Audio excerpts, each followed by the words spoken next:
just a little faster right now, doesn't it? As they stand alone right now. No cornermen. They're just ready to make the ring walk for the biggest fight that boxing can. Keep your hands and keep your chin tucked. It's the one and only Ghost with the shadow in the front. Hope you're having a blessed night. And we're going to talk about Boots and Stanionis for about, not sure how long I'm going to talk about it for, but this is an interesting matchup. And I got done watching the press conference.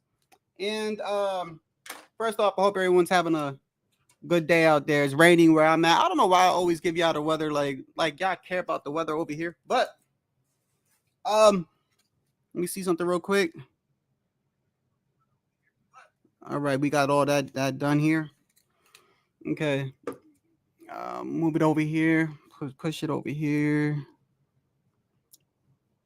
So, got done watching the first off, let me check the undercard real quick. I saw Raymond Ford on there, and I didn't see the whole undercard per se. And there were some other fights that I really was looking at before. I've been trying to get the boxing when I get home and stuff like that. So it's not that easy sometimes, but I try my best. But I know that this is a fight that I've been definitely eyeing. Yeah, so we definitely have, let me put over here. Okay.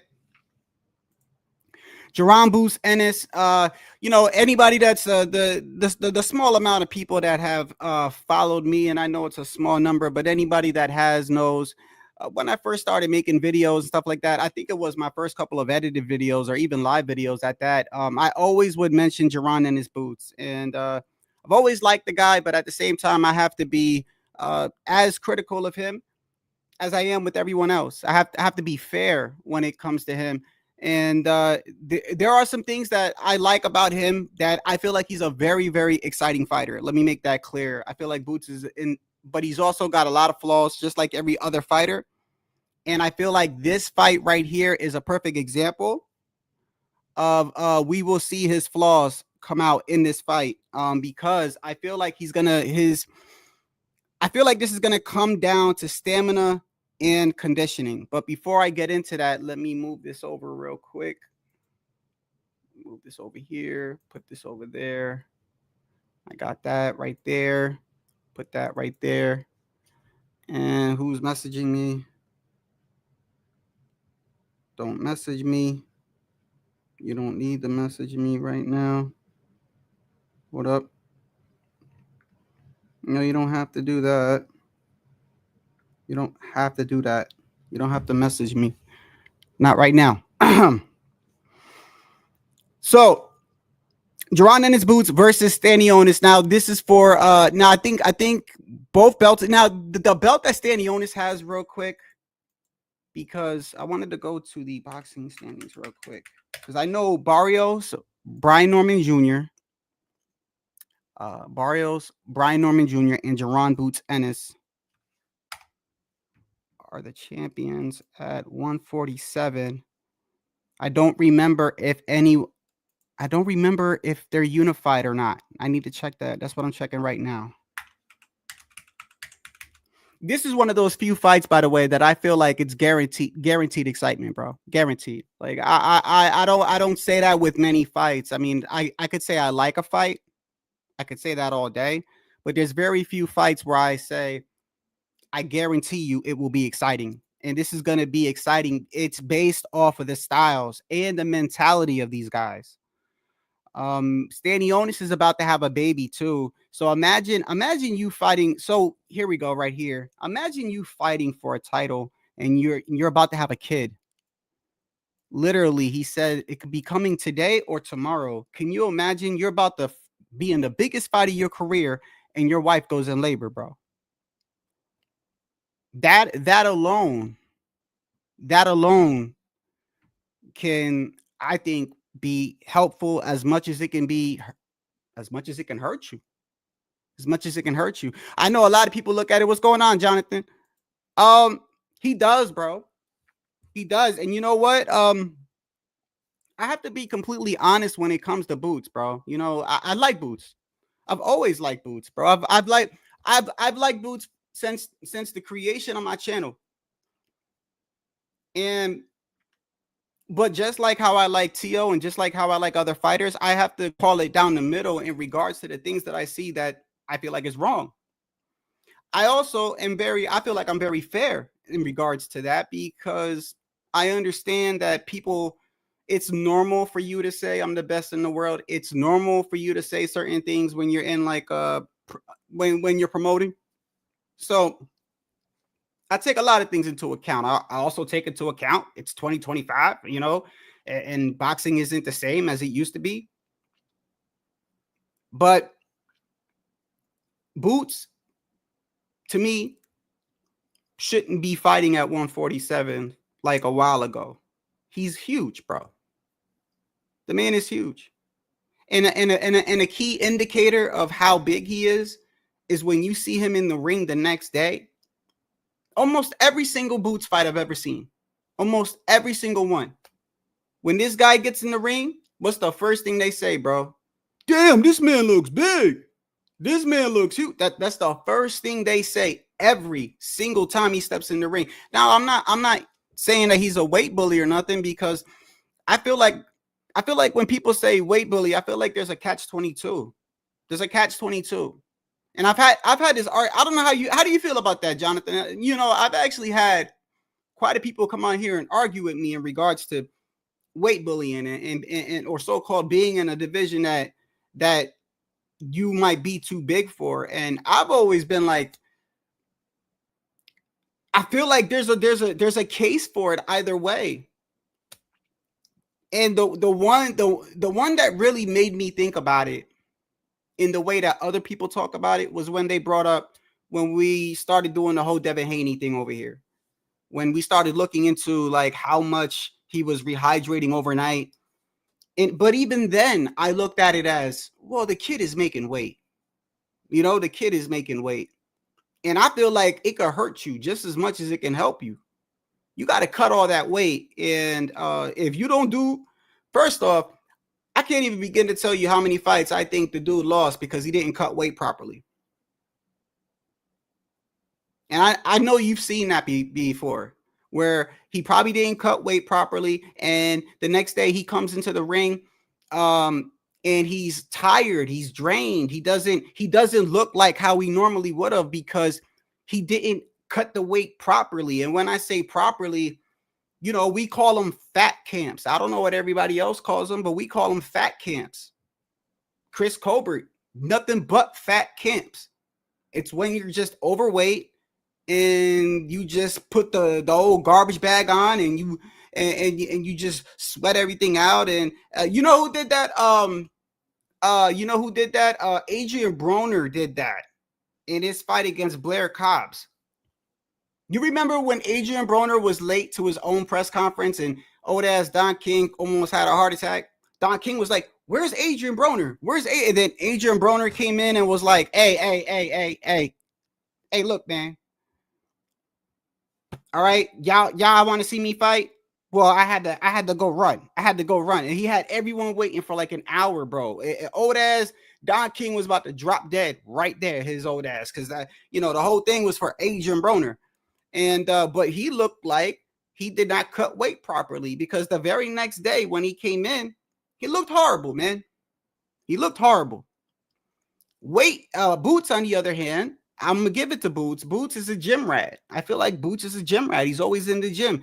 Boots is straight edge. And getting into Boots, by the way, I'm a firm believer in your strengths are your biggest weaknesses. And I don't know if you agree with that, but I do. I do think that whatever your strengths are is technically, anyone that's good at anything, whether it's fighting, business, anything, sports, it could be relationships, anything, bro. A person that is good at what they do will use your strengths and turn it into a weakness, or somehow make your strength make you think it's your weakness. And it happens all the time. And it's not just fighting. For instance, I feel like I have a big heart. People that I care about, I feel like I'm loyal, right? Well, you could take advantage of that. If like, wow, Shadow got a good heart. Shadow's loyal, right? And you know that, you could be devious and turn that, make my strength go against me. Confidence, right? People, you see people confidence all the time. They're confident, right? Oh, I can't lose. Oh, I know I'm gonna win. Oh shit, I know I'm gonna win. You could take that shit and flip it right around, bro. You could put them in a situation where you're like, well, I know this dude is confident as hell, and I know if we get him at this right time, he ain't gonna back down. His pride ain't gonna let him back down, and then they set him up. You know what I mean? Your strengths can be used as your weaknesses, and I feel like Boots' strengths are his biggest weaknesses, bro. I feel like they're his biggest weaknesses, and he showed it in his past couple of fights. Boots better not lose because, or say he was weight drained, because that would hurt his credibility even further. I think there should be a rehydration weight clause on. You mean the IBF, right? Wait. You spelled that in. You mean IBF, right? There is on the IBF. I believe on the I think it's the IBF. Yeah, I think it's the IBF, because isn't the IBF what's his name? Richardson Hitchens always complains about the IBF, right? But yet he has a belt in the IBF, right? If I'm correct me if I'm wrong, but let's say you're in the IBF and you're at 140, right? You have to weigh at 140, right? And then the next morning you have a weigh-in, and I believe it's like let's say it's like 10 or 11. They call it the morning weigh-in, right? That morning weigh-in, you can't have gained more than 10 pounds the previous night. That's in the IBF. Now, what's crazy is a lot of people complain about that, but I was reading up on this. What's going on, OG? I was reading up on this. I did a couple lives in the past week or so. You know, that's my bad. You know what I'm going to start doing?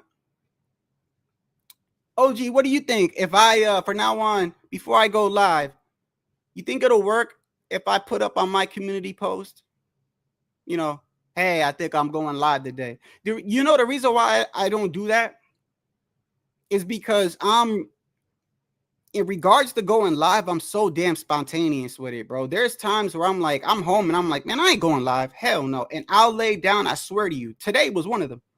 I had a long day today. I'm like, I ain't going live. As soon as I got in, I was literally about to take my hoodie off and make something to eat, and something just clicked. Like, you know what? Talk about Boots and Stanionis. And I was looking forward for this fight. And but getting back to the IBF, I believe it's the IBF.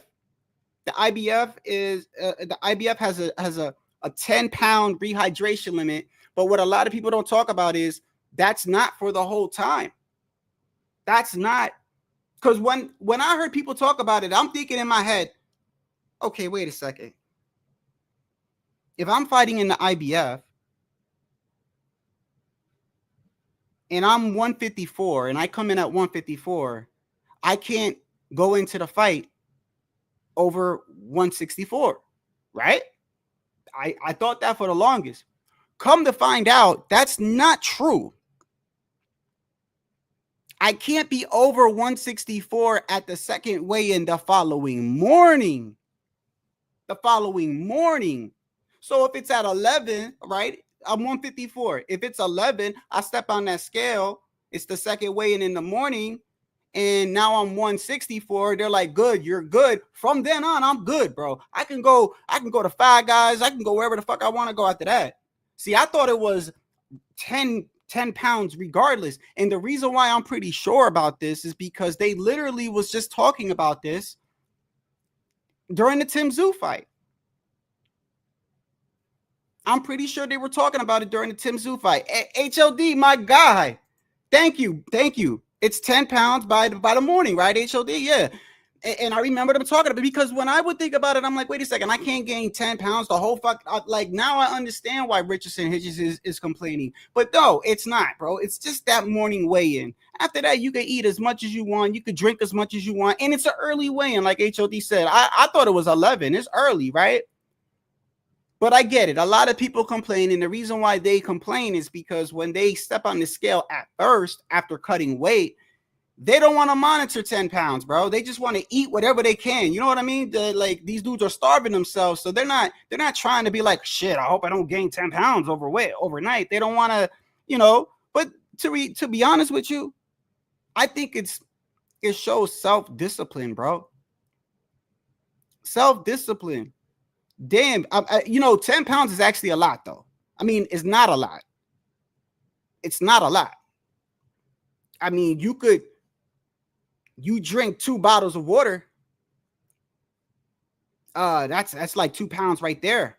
I mean, yesterday I got off the treadmill and I hopped on the scale and I think I drank my protein shake and I checked my and it was 2 pounds, 3 pounds almost. But then again, I put a banana in there. I put an extra scoop of protein. I put fat-free milk, but still, it was almost 2 pounds. That's just liquid. That's just the shake, bro. So I can imagine people eating and worried about going over 10 pounds by the next morning. But still, it's self-discipline, bro. Getting back to Boots, bro. I honestly feel like Boots' biggest strengths is his weaknesses, bro. I mean, will become his weakness. And when they were talking during the press conference, and I was with you, Jonathan, in the fact that I'm looking at Boots in his last 2 performances, and I'm like, damn, bro, I like Boots, but he needs to do. I feel like he needs to change something. But then I realized, like, I put Boots in the same category almost as Tank in a way. And what I mean by that is Boots isn't that young. Boots isn't that young. Let me see.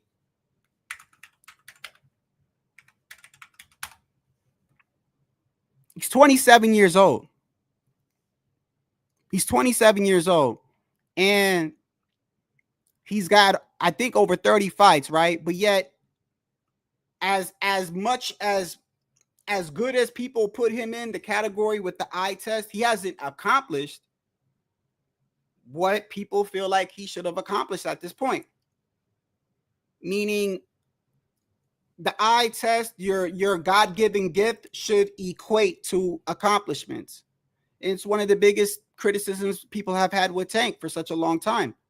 People they feel like they see the skill and everything like that, and they're like, damn, bro, why didn't you go for Undisputed? Why haven't you unified? So Boots, I feel like Boots hasn't accomplished, and I'm a Boots fan. And it showed his last 2 fights that I think a lot of flaws were shown. And I think one of Boots' biggest strengths is his conditioning. His conditioning and the fact that he can go orthodox, he can go southpaw, right? He's just like Crawford. He could be left-handed, he could be right-handed. And he's got good stamina. He's a gym rat. He's big for the division, right? He's big. He's got power in both hands, right? Now, with that being said, as a Boots fan, I have to criticize him because, number one, after the fight, you're right, Jonathan, he made excuses, right? So he did a rematch with this guy. And you should have. And now the reason why you gave him a rematch with Karen is because when you fought him the first time, people were like, "Oh shit, look, Boots can't cut off the ring." Remember? Now that's not the reason why he got the rematch. Because if I'm correct, I think it was sanctioned because of the rankings. But either way, that was one of the biggest criticisms: is that, look, Boots can't even cut off the ring.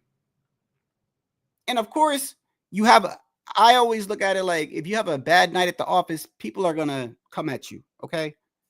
But then he gets the rematch.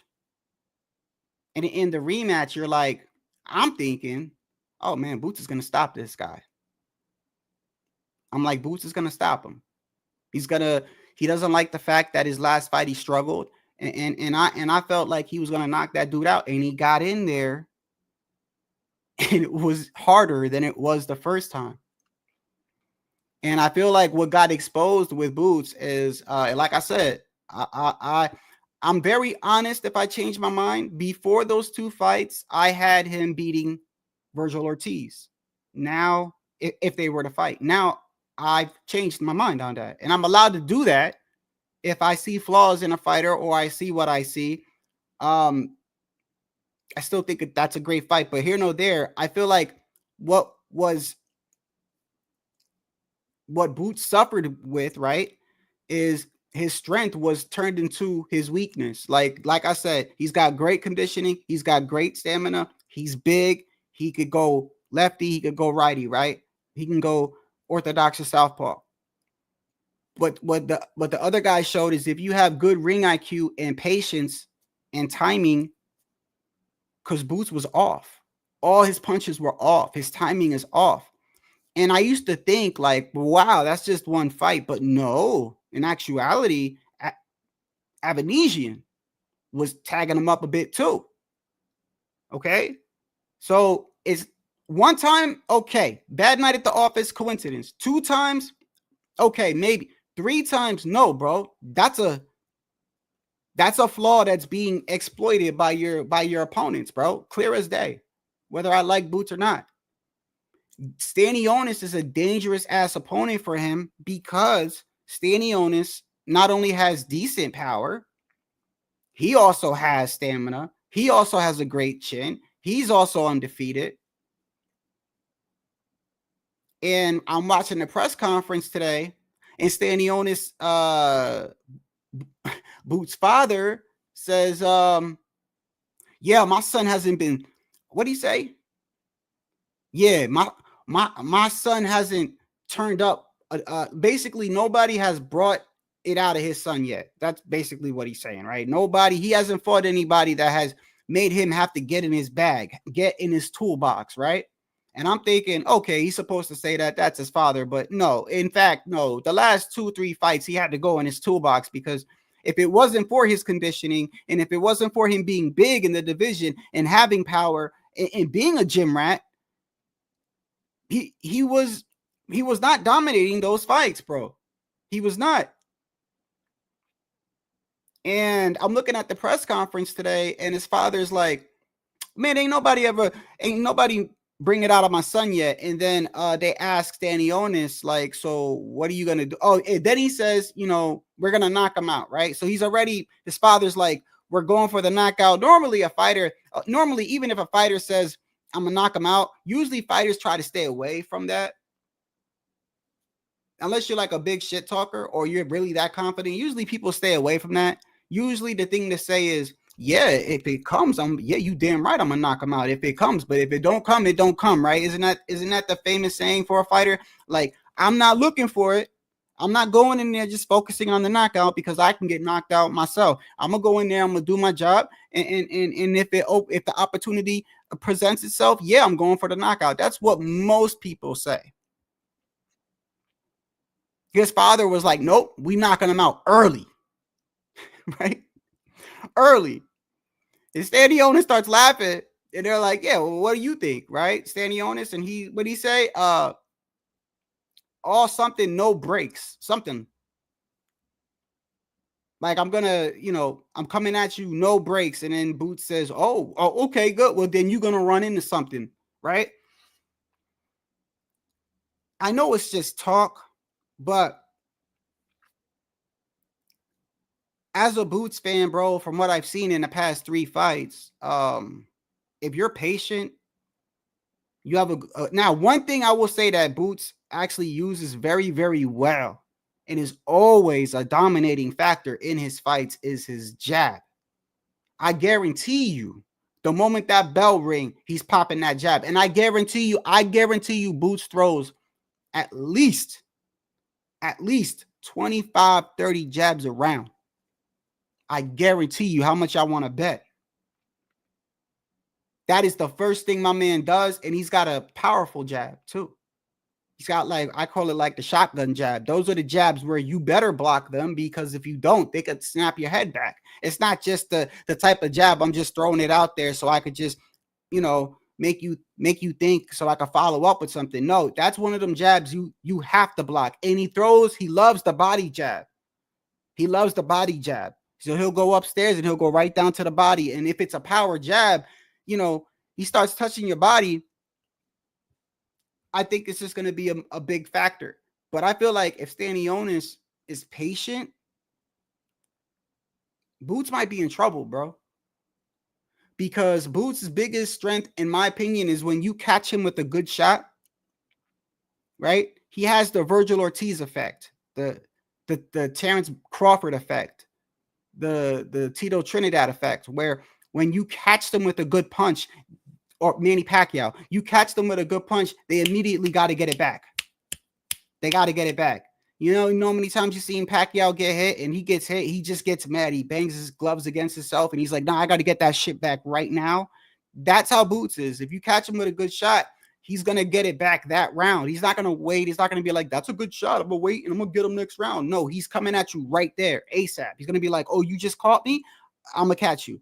And I feel like that's one of his biggest weaknesses, in my opinion. I really do. I really do. Because all Stanionis has to do is just be patient. And I feel like if he's patient, circles around that ring, and Boots starts getting desperate, this is a very good matchup, bro. They're both undefeated. They both are not pity pat punchers. Even though I feel like Boots has more power. Like Stanionis got pop. And Stanionis has stamina. And Stanionis can wear you down too. And he's in tremendous shape. And he's about to have a kid. His wife is pregnant. And they said she could have a kid right. I think it's tonight or tomorrow. So people look at that and go, oh, he's about to have a kid. That's way too much pressure. Hell no. I know people, bro, that when their back is against the wall and shit like that, bro, that's all they need. Not everybody folds with that. Some people use that as, oh, I gotta beat this motherfucker, bro. I got a kid, that's his motivation. Where some people that could get on your mind and you be stressed and you be like, damn, I don't know. Is she okay? Is my wife okay? Right? I hope she's all right. And then that messes with you. But some people take that and that's all they need. And I feel like Stanionis is the latter. Eddie Hearn made it a point to say in the press conference, Eddie Hearn, bro, he reminds me of a damn car salesman, bro. He reminds me of a car salesman. Eddie Hearn said, just for all the people that bought a ticket, right? For all the people that bought a ticket, Stanionis, can you please tell everybody that if your wife goes in labor, you're not gonna fly back? Like, that's all Eddie Hearn's worried about, right? Eddie Hearn's like, because Stanionis is like, yeah, I can have a kid right now. She's like, literally, the baby is due tonight or tomorrow.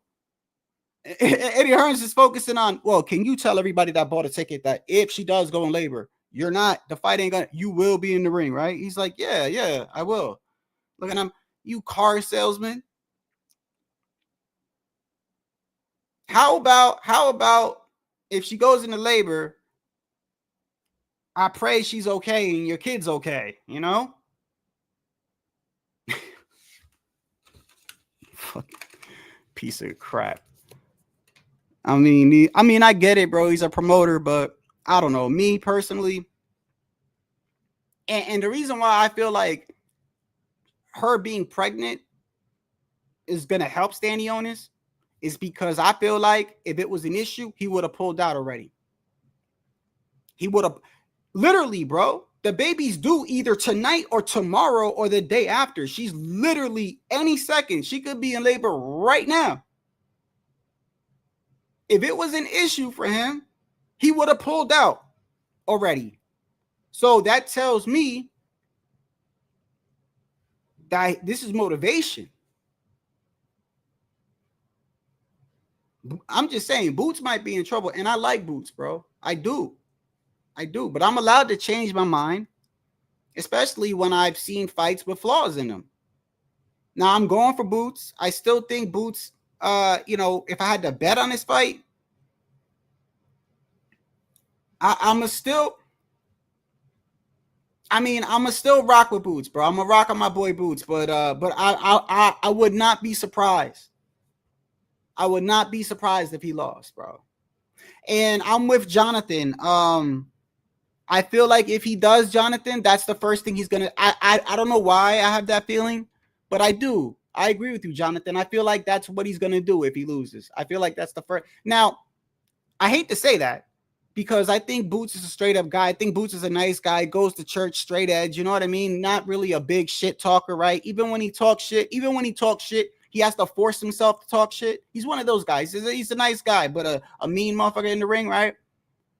But I do feel like if he was to lose, I do feel like he's going to bring up the weight. I do feel like because when he had a bad performance his last fight and he won that fight, he didn't even lose that fight. He won that fight. He just struggled with the guy.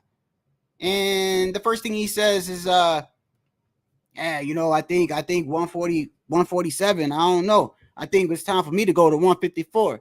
And then the very same week, Virgil Ortiz is like, oh yeah? Okay. Well, what's up? And then Eddie Hearn came in and saved him. No, he's fighting at 147. He's going to unify. I think Boots is too big for 147. I've been saying that, bro. But I feel like if he loses tomorrow, on Saturday, I hope he doesn't say something like, oh, it's because I'm too bad. Nobody really wants to hear all that. But even though I'm going to give him the benefit of the doubt, because number one, I'm still going for him. Number two, I hope he wins. But I do know this, or at least I feel this. I feel like whoever is the loser is going straight to 154, especially if it's Boots. If Boots loses, he's going to 154. Unless there's a rematch clause in it. And I don't know. Is there a rematch clause in his title? I don't know if there is or not. But by the way, we were talking about this before. If I was a champion, by the way, I would make sure that my fights have a rematch clause in them. You're not gonna do me like how you did El Rayo, bro. And I'm still feeling a certain. I'm not even an El Rayo fan, really. I follow his training camps, but that was like low key messed up, bro.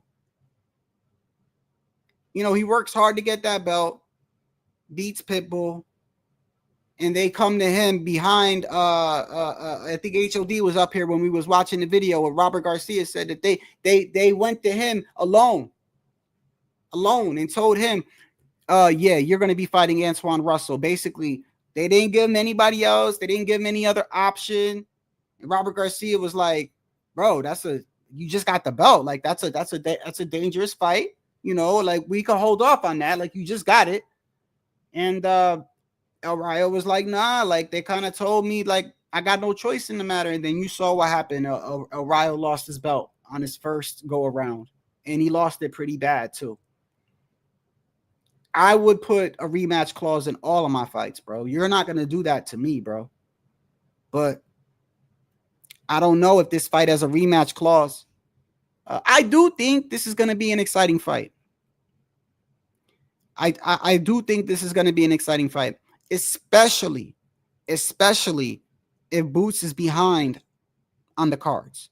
I guarantee you. I don't put money on shit. I really don't. Y'all know me. I don't bet like that. But I bet you.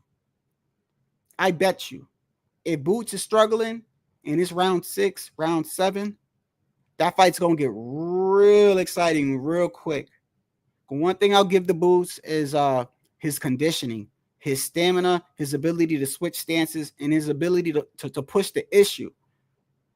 Every time you crack that dude, in his mind, he's like, I got to get that back ASAP this round. He ain't like, but I feel like that's why he might lose. I feel like the way to beat Boots is the same way you beat Tank, just like Lamont Roach did. Just be patient, timing, counter, good defense. Good defense, timing, counter. Let him every time I hit him, let him get out of pocket and get all wild and shit, and I'll just keep catching him. And a lot of fighters suffer from that, and it's one of the issues I had with Virgil Ortiz. But Virgil Ortiz showed me in the Majimov fight, he's getting way better at that. which is what makes Virgil Ortiz very dangerous at 154. That's a different story. That's a different story. I feel like Virgil Ortiz is now showing patience with the Madrimov fight. And I've been saying, yo, once Virgil learns patience, he's a problem. He's a problem because every time he gets hit, he's like, I got to get it back. If you drop him, he's like, no. I mean, he argues with the fact he got dropped clear as day. That's how he's trying to fuck you. He's starting to psychologically tell himself, I didn't get dropped. Everybody saw you get dropped. He's like, no, he's arguing with the ref. He's arguing with his own feet. He's arguing with his brain. And he's just trying to get it back that round. Boots is like that. And I feel like if Stanionis mix that in with Stanionis is also undefeated, Stanionis also has good stamina, and I really do think a factor that he's about to have a kid means is gonna push him. It's gonna push him because, like I said, if it was an issue, if the baby was an issue, he would have pulled out already. He would have pulled out.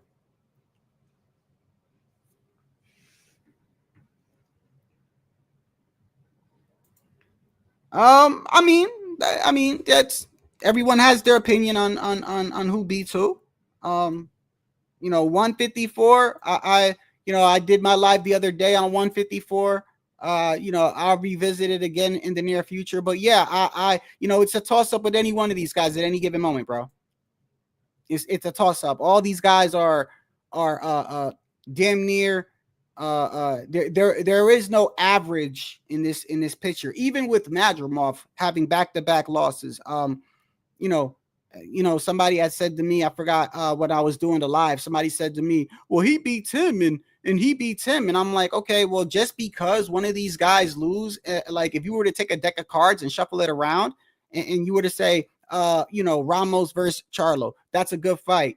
Bakram versus, Madrimov, that's a good fight. Thurman versus Crawford, good fight. Thurman versus Lubin, good fight. If you flip it around, it doesn't matter. This is just, all these are great fights, but I feel like all of them possess the skills to beat each other any given night, bro.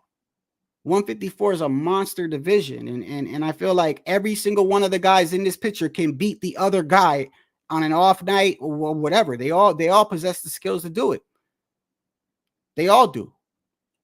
And they all are different in their own certain way. But getting back to Boots, I feel like if Boots loses, he'll be joining this party unless he's got a rematch clause. And I don't even know if he's got a rematch clause or not. I was trying to check to see if he's got a rematch clause, but I don't know.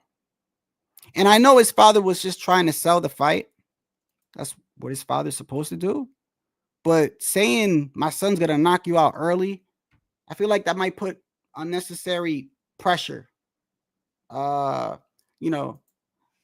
mean, I get it. I get it. That's I agree. He can beat a lot of those guys, but just remember what we say isn't always fact, Shelton. You know that, brother. You know that. I think I remember, correct me if I'm wrong, but didn't you say and I'm not because I've been wrong a lot, bro. Okay. So I don't want to make it. I don't want to go there. I've been wrong a lot, but I could have swore that you said Zurdo beats everybody in his division, right? At that one time, I remember you saying nobody beats Zurdo, and Zurdo got beat in that division. We've all been wrong. HLD's been wrong. I've been wrong. But yeah, is he good enough to beat everybody in that division? Absolutely. Absolutely. But in my opinion, I feel like any one of these guys can beat any one of these guys. I really do. I feel like they're that good. Ramos, not a lot of people talk about Ramos. Some people think Ramos, beat Lubin.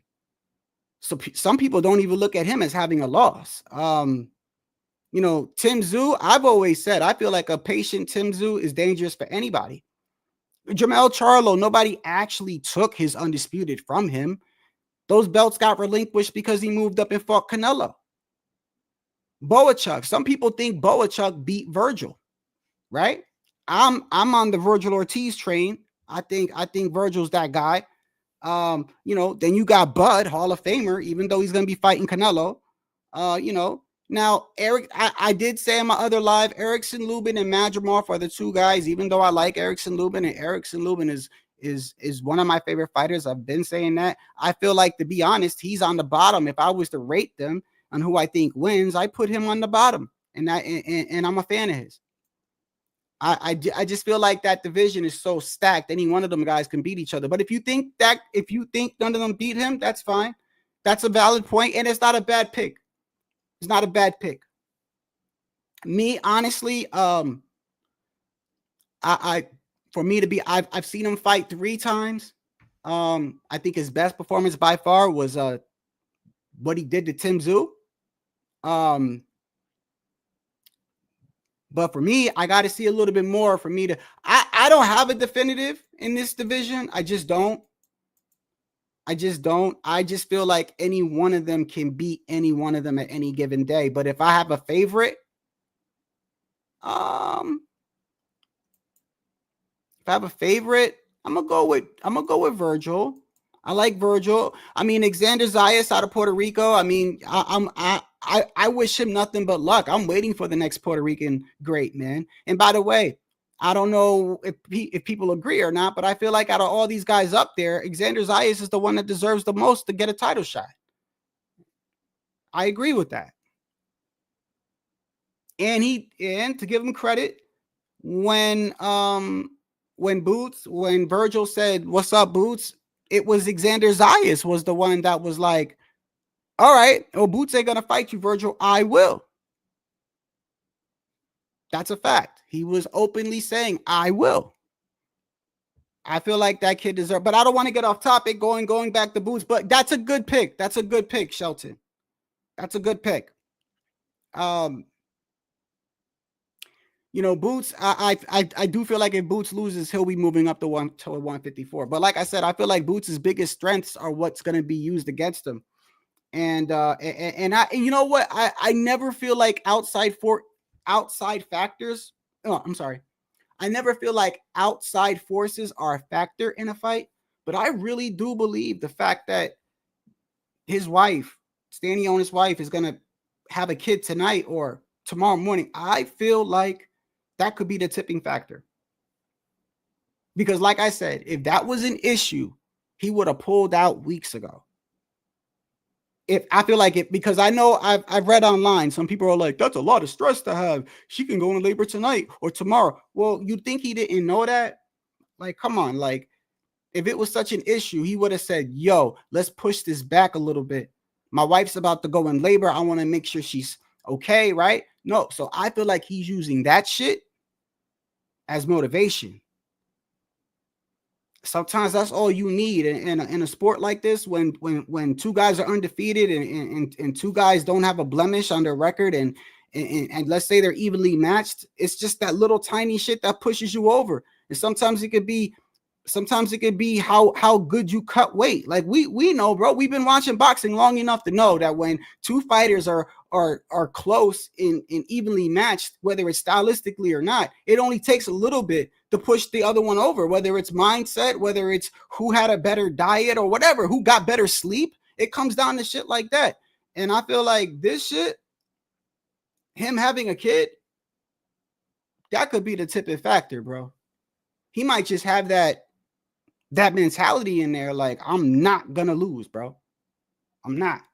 No, I got a kid. I'm not losing, bro. I'm not. I mean, and like I said, from what I see from Boots' camp, Boots can't even talk shit. He's such a nice guy. Really, I feel like even when he talks, it's like he's forcing himself.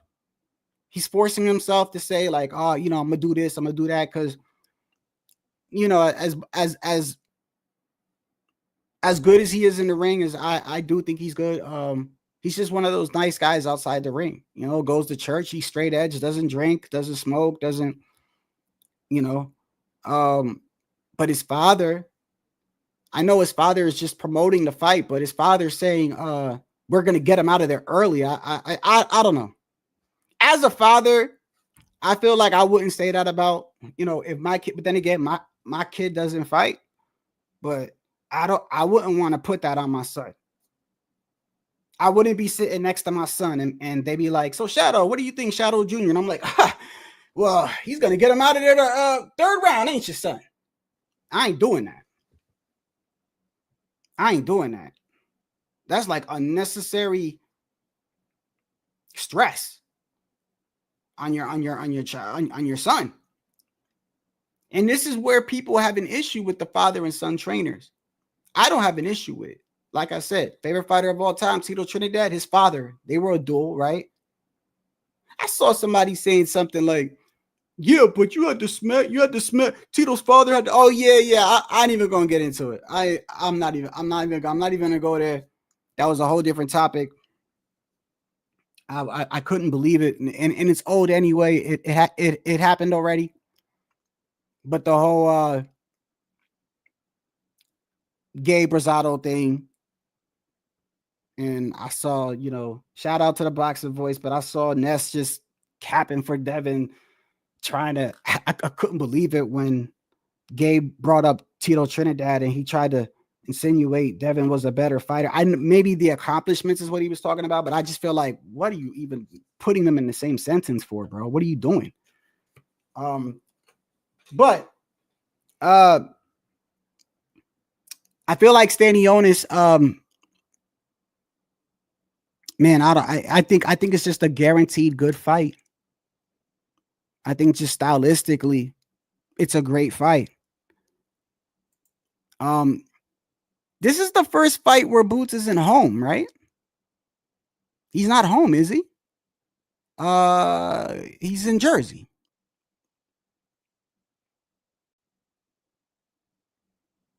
Anybody know why it's not in Philly?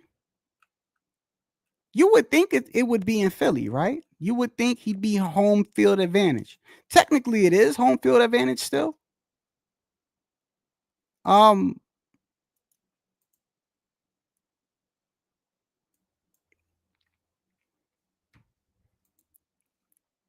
don't have much time, but since you guys are here, I'm pretty sure Shelton or maybe HOD might want to say something. Just in case y'all do, I'll drop the link. I can't be on real long today, but I did want to talk about this fight.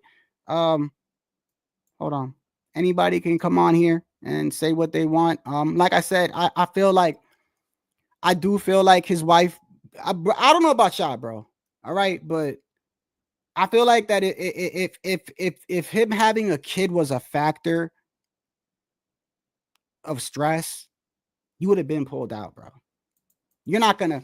There's no way. You could tell weeks from, like, if I had a girlfriend or a wife that was in labor, like, I know I could kind of. I may not know the exact date, and I know due dates are just due dates. They're not exact, but damn, I could calculate pretty well. And no, oh man, hold up a second. My fight is literally when she's about to pop. My brother, what's going on? Man, how we doing, hermanito, bro? Long time no see, man. Long time no see. What's going on, brother? And todo bien, bro? How you been doing, bro? Good. Hey, where did you take a break or something from the internet or something, or No, you're asking me if I took a break. I'm fucking with you. but I've been busy as far as, like, whatever, Twitter and stuff like that. But yeah, man, long time no see, man. Missed you, little man. What you think about the fight coming up? Well, I'm hearing you talking about the baby stuff. That's the media that they may know that he's having a baby and they're putting that in, bro. I saw an interview about it, bro. Stanionis is cold, bro. Yeah, Boots is this and that, but I'm gonna smoke him. Yeah, I know, and you know what? I'm seeing that too, and this is what I mean by, like, look, I get it. Boots' father is supposed to sell the fight. Well, how do you feel about his father saying right off the bat, like, "Oh, we gonna get"? I get it; it's promoting, but still, like, I'm saying, I wouldn't put that on my son. I wouldn't be like, "Hey, son, we gonna get him out of there in 3, right? 3 or 4." He said, Yeah, I don't know about that. I think Boots knows that, like this. They already know what. I'm gonna talk my shit. All right, don't, it's not personal like that. They know that, bro. There's probably son, bro. He already knows he's gonna do his thing. But in that interview, bro, as far as the baby said, look, man, what they asked him, oh, that was the that what's that guy's name with the long hair that's with the Porter podcast, that white boy. Oh, Jezebel or whatever his name is. Yeah. The one that was talking. Yeah, go ahead. What about him? Well, he had the interview with Stanionis, and bro, and this guy, he has a thing that when there's the favorite fighter like Boots is, you know what I mean? He talks to the opponents like he's trying to get them to suck the guy's dick. Like, hey man, Boots is so phenomenal, man, with all his super skills, man. Well, what do you think about his skills? What do you, like? Are you gonna overcome his skills? Like, bro, shut the fuck up, bro. I don't.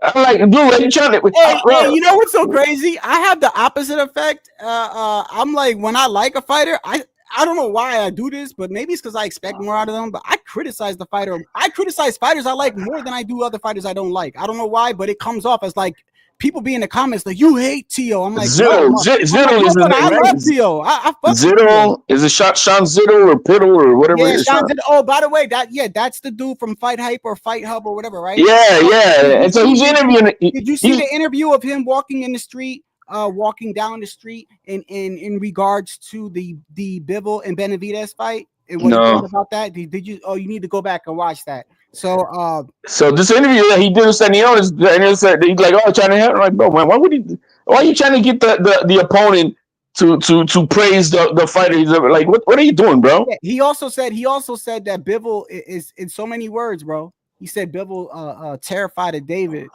And he's a bitch, bro. He's like Ness. He's another Ness, another hoe, bro. So yo, for real. I try not to talk about people on here, but Ness be getting me, man. Hey, listen, anything I've ever said about Ness, I'll say to his face. And I will too. My thing, and that's all. Look, one thing he does, bro. He the way he runs it, right? Like the production of his shit and all, and the way he knows how to carry you in. Hey, I get that. He does a great job, but then he does some more. And he's knowledgeable. Right? Yeah. He's he's a historian and whatnot. But he be doing some whole shit, and that pisses me off. Anyway, the interview with Stanionis, he asked him that. I mean, I know he's great, this and that, but I'm gonna beat him with my heart, my will. This fight, I'm not doing it for other reasons. Fight is not for my country. This fight is not for my family.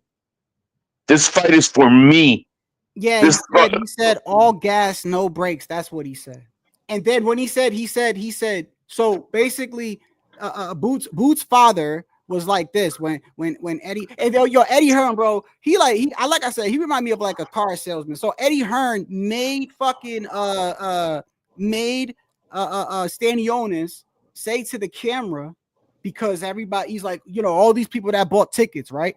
Please tell the people that if your wife goes in labor, that you're not going to go home and you're going to show up to the fight. And I'm like, bro, okay, why don't you say, I hope she's okay first? That's manipulation, bro. That's mind games. Yo, that is, bro. And I'm like, so Stanionis looked at the cameras like, nah, I'm here, bro. I'm here. I ain't going nowhere. If she goes, bro, if he's going to pull out, he would have pulled out when he fucked her, bro. That's what I'm saying. If he would have pulled out, if it was this is why I feel like the shit's going to help him, HLD, because I feel like, sometimes when things are like evenly down the middle, it comes down to the minute things, bro. And I feel like some people might look at this as like, man, that's a lot of pressure to have thinking about you. Some people use that shit as fuel, bro. It can be fueling at times, but I think Stanionis knows that he's against the wave, and he knows that it's a big mountaintop, but he has those balls that he wants to prove that he is the best, that he is better.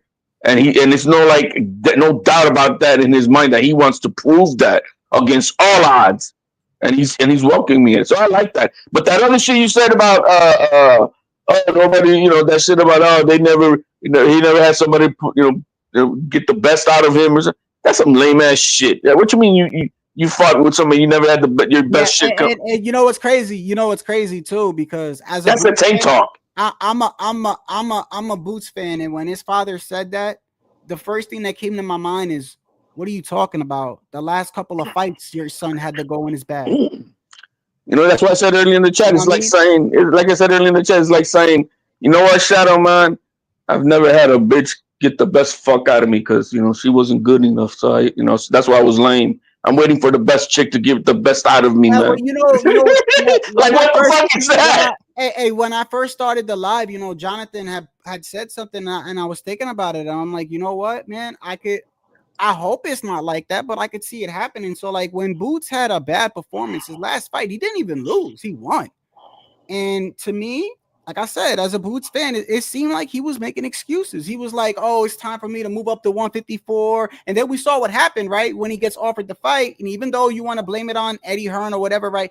I feel like, Joe, just be accountable. And instead of saying, yo, I'm struggling with weight, just be like, yo, it wasn't my night at the office, right? So I feel like what happens if Stanionis beats him, he could always fall back on the, I've been at 147 too long. And because I was dehydrated, and to me, it's like I don't want to hear that as a fan. I really don't. I put so much. You know what? You know who I respect a lot? David Morrell. When he lost, bro, he was like, I lost. He just said, I want a rematch. David Morrell was like, I lost, and I'm gonna do what I can to get the rematch. He didn't say nothing. You know who's the best guy I've ever seen take it on the chin, and even though he may have gotten robbed, was Bivol.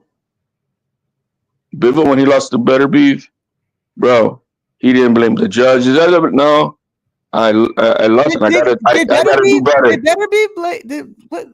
Better Beef said he indicated, he kind of like hinted at something, right? No, actually he didn't. He just said no. But Better Beef didn't do anything about when he just lost his last one. He took it on the chin. He took it on the chin, right? But so did Bivol. But the way Bivol expressed himself, they were trying to get it out of him to say, you got robbed and all that shit. And no, man, he didn't budge, bro. He said, I got to do more. I got to do more. I got to prove to them more. Yeah. That's what, you know what I mean? But I think, I totally forgot. If it wasn't for you right now, I forgot that the fight is this Saturday then, right? Yeah. I totally forgot. I was, the last week when I went live last week, I did a live on the 154-pound division, right? You were online last week? Yeah, that's why I asked you, like, where were you? I covered the Tim Tszyu fight. And then I went live the day after. Damn, I didn't catch you, man. Yeah, you can see I've been a little busy myself. But I said when I did this live a couple of days ago, first thing I said was nobody's really promoting Stanionis and Boots. No, man. It seems like all the other fights are already overshadowing this one. And it's a good fight, man. I feel like it's a good fight. No, it's a good fight, and it's sort of lineal belt too. Oh, I know you would, Shelton. I know you would, bro. I know you would. Speaking about that, the De Los Santos fight. Salute, Shelton, man. Long time no hear either, bro. What you say, Shadow? The De Los Santos and Keyshawn. Oh man, I'm waiting for that. I interviewed De Los Santos like a day or two right before this announcement came out, man, with Mill City, and I didn't see that. Yeah, I was translating and shit, and he told us that he had a fight coming up. It's supposed to be a main event in June, but he couldn't say it. What you think about it? At first, I was happy because I'm like, great, that he's gonna come back into the game and that Keyshawn is gonna get tested. That's how my initial thought over the surface. But then the next day, I'm realizing, he told us a lot of things while he was out. Why he hasn't been fighting. So what'd he say? Well, then the next day I processed. He said, well, he after the fight with Shakur, he was diagnosed with a blood clot. Oh yeah. Wait, didn't you? I think you were the first one to tell me that even before that though, didn't you? Yeah, but this time I got it out of him. You know what I mean? Yeah. I interviewed him too. Because you told me that when we were talking about it the other week, you was like, I heard he had a blood clot. And I'm like, yeah, he had a blood because of people around him that had said it, but I didn't confirm it with him, and he explained what happened. Hey, that's serious as hell, bro. Well, yeah, that's why he was out. Serious as hell. Like, bro, you ain't supposed to fight with no blood clot, bro. So that was that. Wait, a blood clot in his brain, his head? No, it was in his leg. It was in his leg. But that shit travels too hard. You get a cardiac arrest. Right. You're supposed to let it rest. Right. So he had to go through medications to break up the blood clot and disintegrate it. Medications. That's what he was out. Don't. So at first I'm like, yeah, it's a great fight because Keyshawn is not proven. This would be this best proven fighter to fight. But then you realize, hold on. First of all, how did Edwin De Los Santos get a championship fight coming off a loss and 2 years sitting on his ass? Well, what's crazy is you watch IBFP. You ever watch him? No. I watch him sometimes, and they had so they were talking about Canelo and this other dude. What was his name? Knockout Boxing, I think it is. Knockout Boxing something. He does. Yeah. The Tank Davis fan. Right, the Tank Davis fan, right?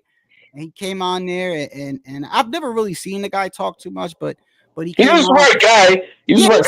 He knows his shit, but he was the one. He every time. But he could be a nut sometimes, like a nut. Yeah, because when they were bringing up the Canelo, his mandatories, they were like, because he brought up Ryder and all, and he brought up Yildirim, and he's like, well, Yildirim, how did he get a title shot coming off a loss? And even though that's true, I know why. That was because he had a website, but look, and WBC mandated it. Yeah, but hold on, I look at it like this: like at the end of the day, I'm a fighter. I'm fighting my mandatory. Like I feel like people because they don't like the fighter.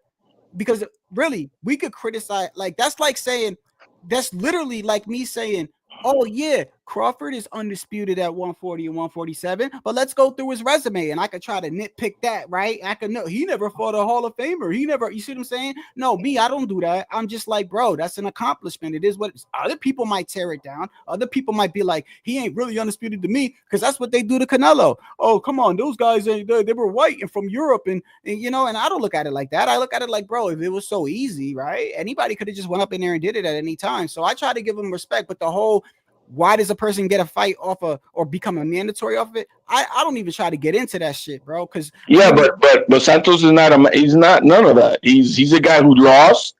He's been out on medical reasons, on serious medical reasons. Right. So this is a selective perfect time cherry pick for Keyshawn. That's why they picked him. Don't call it a cherry pick. Hey, bro, a guy who's been inactive for 2 years, coming off a loss with help.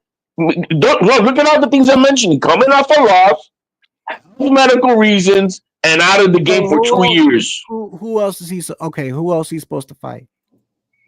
De Los Santos, had he been at least 1 or 2 fights in, it would have been then a very perfect fight. Okay. Right now, so I think. Okay, let's say Murataya. That's a good fight. Murataya. You know what? Even though it's a different division, do you think Kid Austin would try to fight him? No, it's the same division. Kid Austin is 135. No, I mean sanctioning body. What belt does Keyshawn have? I don't know if they're. Hold on, let me see. But you think? I think Kid Austin. I would love Kid Austin. I'll take Kid Austin. Hey, I wouldn't mind. I know, baby. Send me the contract. I know, baby. I knock you out. You know who I'm talking about? Yeah. The Cuban guy who was calling out Shakur for picking Padley over him. Same guy I was saying that they cherry picked over the Cuban kid, but yeah, you know what? Let's not forget, bro. Andy Cruz is should be brought up anytime Keyshawn Davis is brought up. Murataya. So we got Murataya, Abdulev. I don't see look, Gabe Flores Jr. How's he up there, bro? Bro, didn't you see his last fight? I don't even know how he's ranked. That's what I hate. I'm not trying to get on him. This is like a perfect example. That guy's trash. A perfect example. Look, he's ranked number 6. How's he ranked number 6, bro? Bro, because he's winning on paper, but bro, he's getting his ass kicked in these fights and giving him gifts. He's fighting on that. I think it was Pro Box or something like that. Let me ask you this. I think I already know the answer. So if they said to you, now looking at the rankings right here, right? If I said to you, can you see it, by the way? Hold on. Let me move it up real quick. Here, let me put it on my thing so I can see it, bro. Okay. You see it, right? So if I was to say, hold on, let me back it up one. If I was to say, who would you rather see? Abdullah Mason, number 8, or Gabe Flores, Number 6. Abdullah Mason. Abdullah Mason knocked the fuck out of Flores. Right. So you see what I'm saying? It's like if I don't, and that now Baranchek went from 1 all the way down to 5 off that loss. So I guess that's okay, right? That's no, Baranchek is old, bro. He needs to retire. He's a bust, but bro. no, but still, I'm looking at it from the standpoint if you're a champion and you lose. Let's see, you're Keyshawn. Abdullah would have been okay. Damn, they already got now Lamont Roach number 9 in the WBO, huh? Hey, what's going on, Swad Joes? I haven't seen him in a while, bro. I like this guy. He's cool. What up? What up? Kid Austin ain't fighting anybody. Hey, you know what, Tycho? I'm gonna give Kid Austin. You know what? I usually don't do this, but I'm gonna give Kid Austin a pass. I think something really happened to him, bro, and because I think he wanted to fight Shakur. I think the business I did hear something somebody to him, bro. because HOD. I heard people was like, "Nah." Well, why the fuck would you go over there, bro? Dude, the business didn't want him to fight. Look how Keyshawn fought. He fought a guy who got off the clock with no training camp, melted down. He hasn't fought at 135 in 2 years, and had to make that check-in weigh-in within 12 hours. Bro, this is because they didn't want him to fight Kid Austin. His hand was jacked. Well, This guy, yeah, right. I remember. He fought the electrician or whatever the hell, right? So, but right. I think if you asked Kid Austin to fight Keyshawn, I think he would. I know he would. I think he would. And the business told him not to, man. And you know I like Keyshawn. I got Keyshawn. That's my favorite. Out of that division, the 135, I like Keyshawn. But guess who's having problems now with Turkey? Who? Shakur. Oh yeah. So let me get this straight. I'm glad you're on here. I wanted to ask you a question in regards. He's pissed. Well, good. Not Shakur. I'm talking about Turkey. Yeah, I want to ask you a question in regards to this, bro. Okay. Yeah. So we've talked about here Devin Haney and Shakur Stevenson, and I think I've argued with so many people when they were talking about that. And I remember people would come on this channel and I'd be like, I think Shakur beats Devin, and brought up everything like that. The video of Bill saying, every time we sparred, you would get in on Devin, right? Shit like that. But gets too hot. When I look at Shakur and I go back to that, where Devin offered him how much, 25% or whatever it was when he offered him that, right? When I really think about it now, Devin did take lower pay to fight Kambosos twice, right? In Australia. No, he didn't. Well, he took lower pay the first time. Yes, he did. Kambosos. Bro, he made $3 million. How much did Kambosos make on his pay that he's been getting from the zone is $3 million, and that's what he got. When he fought Kambosos, how much did Kambosos make? How much did Kambosos make the first time? I think it was around $5 million. Right, so he made more, right? He's the champion. He was the undisputed champion. That's my point, because Devin has always made, from my understanding, Devin has always made more in any fight he's ever fought. Even Ryan, I believe, right? No, he didn't make more than Ryan. No, bro. He didn't. How much did he make? Well, the fight sold. They announced. I'm not talking about sales. I'm not talking about sales. I'm talking about how much he was getting paid. Period. Without sales, like just how much you getting paid. Man, I had all those stats, but Ryan made more than. Okay, because every time Devin has fought, from my understanding, he's always got the bigger pay, bro. Well, yeah, but in the fight with Kambosos, he was the B side. Right, he was the B side. So I'm over here giving him credit, because when I'm looking at what's going on with Shakur, right, at some point, I don't know whether to believe Shakur or not, because, okay, so he was supposed to fight Kid Austin his last fight, right? Kid Austin pulled out, right? You fought the electrician. How much did he get paid? Shakur. Oh, he got paid hefty. I know that. More than his minimum that he made with his minimum with Top Rank was 3.2. And he was making a lot more with the Turkey money, a lot more. Let's just say he made $5 million. Let's just say he made $5 million. All right. And that's why Turkey's pissed. All right. This is my whole point. If you made $5 million fighting that electrician, bro, the fucking audacity of you to turn around and be like, oh, you're not paying me. What, like, you act like you're not being overpaid as it is, bro. That's why Turkey's pissed, bro. That's why Turkey's pissed at him because the kids. Because probably before the fight happened with Padley, Turkey's. Oh man, if you beat Kid Austin, and you're gonna make a lot more money for the next fight versus whoever it is, right? Mm-hmm. But then I know the business. I'm saying Eddie Hearn and I'm saying Oscar De La Hoya. They made this kid pull out the game because they knew that Shakur was not at 100. And Oscar was never thrilled about him fighting. He called him a prospect at the time. That Shakur wanted to fight a prospect. Hold on. Tycho said Turk said he was boring. Turk said Shakur was boring. I never heard that, but I know I wouldn't put it past him. Well, so Turkey probably offered him a lot of money had he beat the shit out of Kid Austin, right? You're gonna make a lot more in the next fight. And then he saw what it was, that you got a guy coming off the clock, melted down, hasn't fought at 135, and he lasted 9 rounds. Like what? And you're supposed to be a 3-division champion, pound for pound fighter. That's why. Oh, he's saying that for the Turk. You know what? He probably did say that, Tycho, though. He did say that. Look, this man, listen, one thing I could say about the Turk, bro, he knows with the money that he's got, he be talking left sometimes. He said to Canelo, if he knows what's best for him, he said to Bivol, Bivol knows what to do. He knows. He talked loose, bro. The man talk loose, bro. Yeah, but didn't I tell you who's gonna vacate the belt? Yeah. The money talks, baby. But yeah, speaking of that too, not to get off topic, but the dude that you was talking about, the Sean Zitto guy, right? I give people props to where they should. He's knowledgeable, but I think his take on the whole Benavidez thing is he was basically he's a fucking simp, bro. He said basically like Bivol is like scared, like, come on, bro, that the reason why Bivol did what he did is because of what Turk said, bro. All right.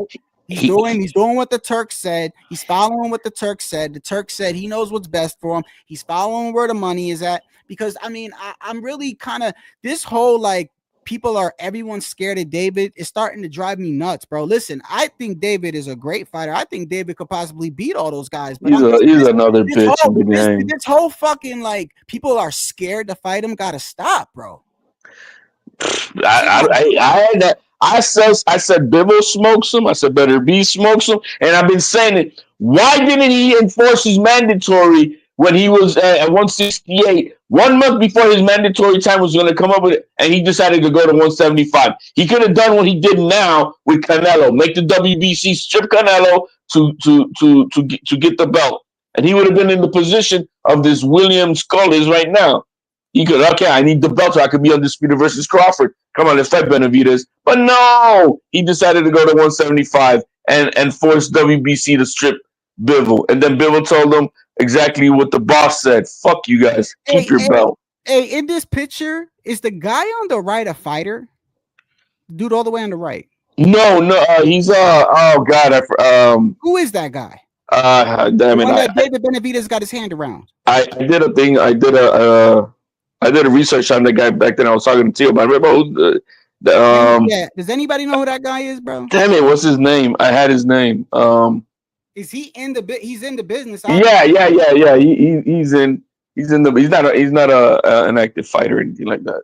That's what I thought. You know what I thought? I thought he was like a fighter at like 175, a cruiserweight coming up or some shit. No. I forgot, bro. Damn.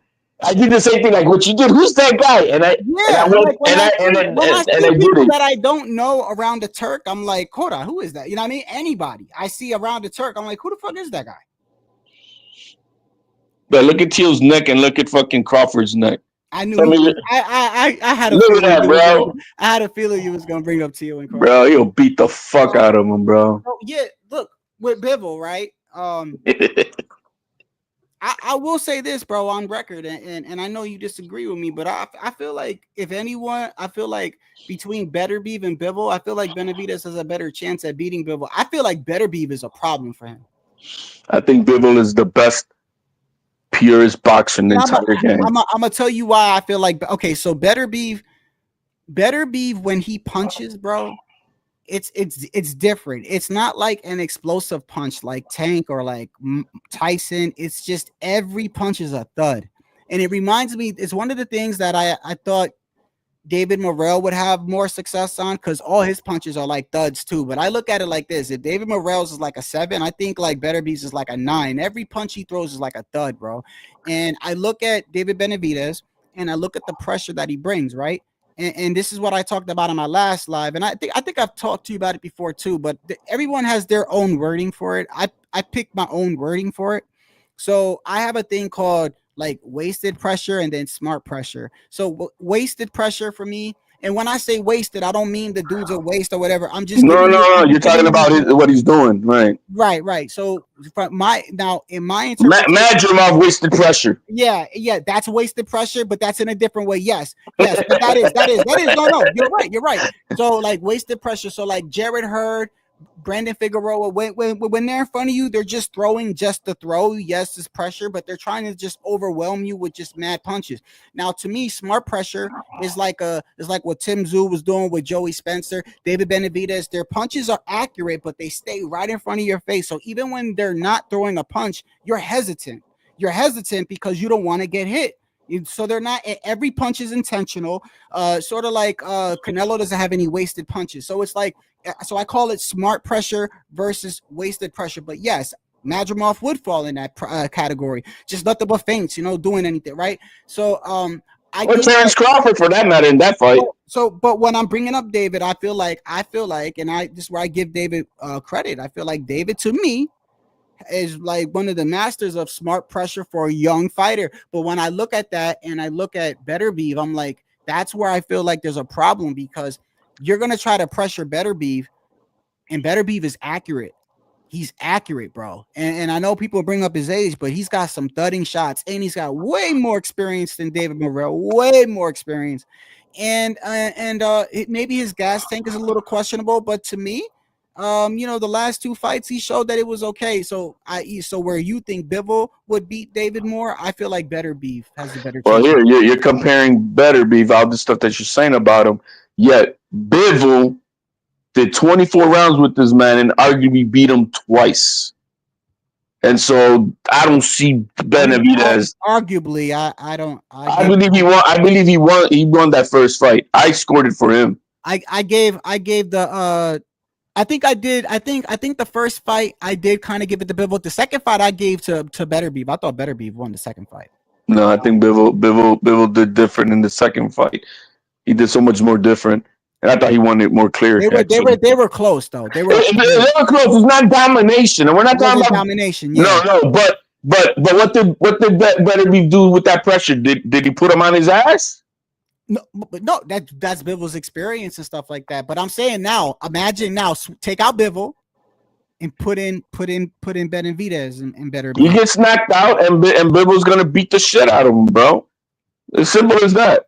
Because Benavidez don't got no power for that. He doesn't have concussive power. He doesn't. He's got good. I will say this. He's got good body shots. He goes to the body very well. He reminds me of Cepeda. Yeah. Almost like he does. Like with the power, right? Like not that much power, but like just overwhelming you. A lot of punches, and but no concussive power. Yeah, Cepeda is another one where Cepeda is on the borderline. I would say he's more of like a smart pressure fighter. But you get what I'm saying, because when you said Madrimov, that is wasted pressure, bro. Yeah, like it's just, he doesn't have concussive power. It's not doing it. Right. Or look, I mean, put my guy on this thing. But he's boxing phenomenally. That's the only difference. Is Xander Zayas, he doesn't have concussive power, but he fucking beats the shit out of you. I'll tell you that. He just doesn't have concussive power. Not yet at 22. I don't see Benavidez ever fighting someone I care about. Nope. I hope that's not the case, man. He's a bitch. I'm done with him. No, you know what? Do you think, I already think I know your answer. Do you think he's really disappointed the way he got this belt? Bro, I don't think he gives a shit, bro. It's all talk in the media, and just maintaining the image of the Mexican monster shit and all the hype that comes with it. But dude, where's the action? You could have just stripped Canelo. I would have good for you if you would have had the WBC strip Canelo. Force that motherfucker to fight you. Make it happen. He didn't do that. Let me go fight this old dude at 175. That's what he did, bro. And I don't got no respect for him, bro. And then he's gonna do this with. I don't give a shit. I really don't care. I really don't care. Does it make an undisputed maybe afterwards after the trilogy? Maybe. Look right now. If I was Benavidez, I would at least try to make it look like to the public. This is just me, but like you said, he doesn't give a fuck. But I would make it to the public like, bro, I'm pissed off, bro. I did not want to win this belt this way. I want, give me somebody, give me Anthony Yard, give me, you know what I mean? Give me some, like, I would at least be like verbal like that. But when you don't say nothing, like, you can't get mad now that people are going to call him an email champion, even whether it's his fault or not, because, belts, to me, belts mean something. And if you get a belt without fighting, I don't care who's right or who's in the wrong. You have a belt that you didn't fight for, bro. I don't care who's in the right or wrong. And you know what? Fight for it, bro. If you look at it, and then you look at right now in the WBC, there's nobody that he Better Beef is number one, so he's fighting Bivol next. Yeah. David Morrell, already fought him. I don't know who this Albert Ramirez is. He already fought Gazvik. After that, then Joshua Buatsi, he got his ass kicked in a recent fight. You know what? I wouldn't. You know what? Yard. You know what wouldn't surprise me?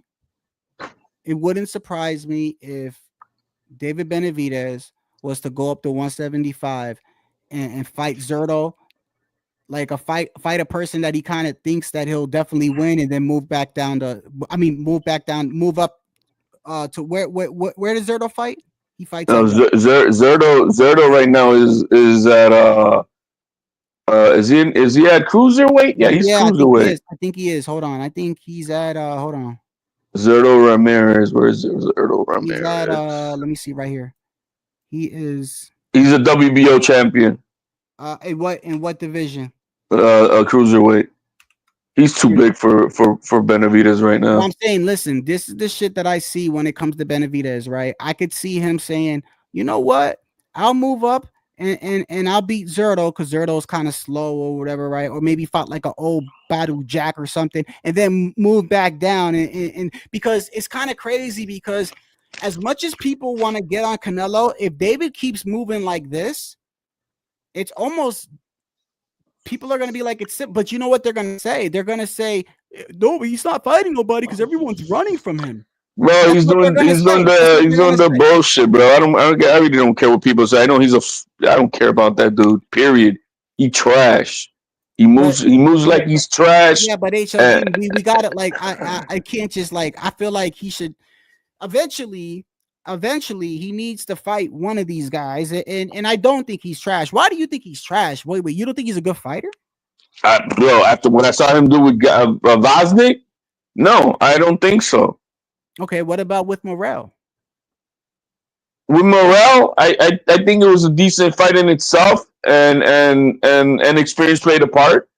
It did. That's all. It did. Experience did play a part. I think experience played a part, but who's the better fighter?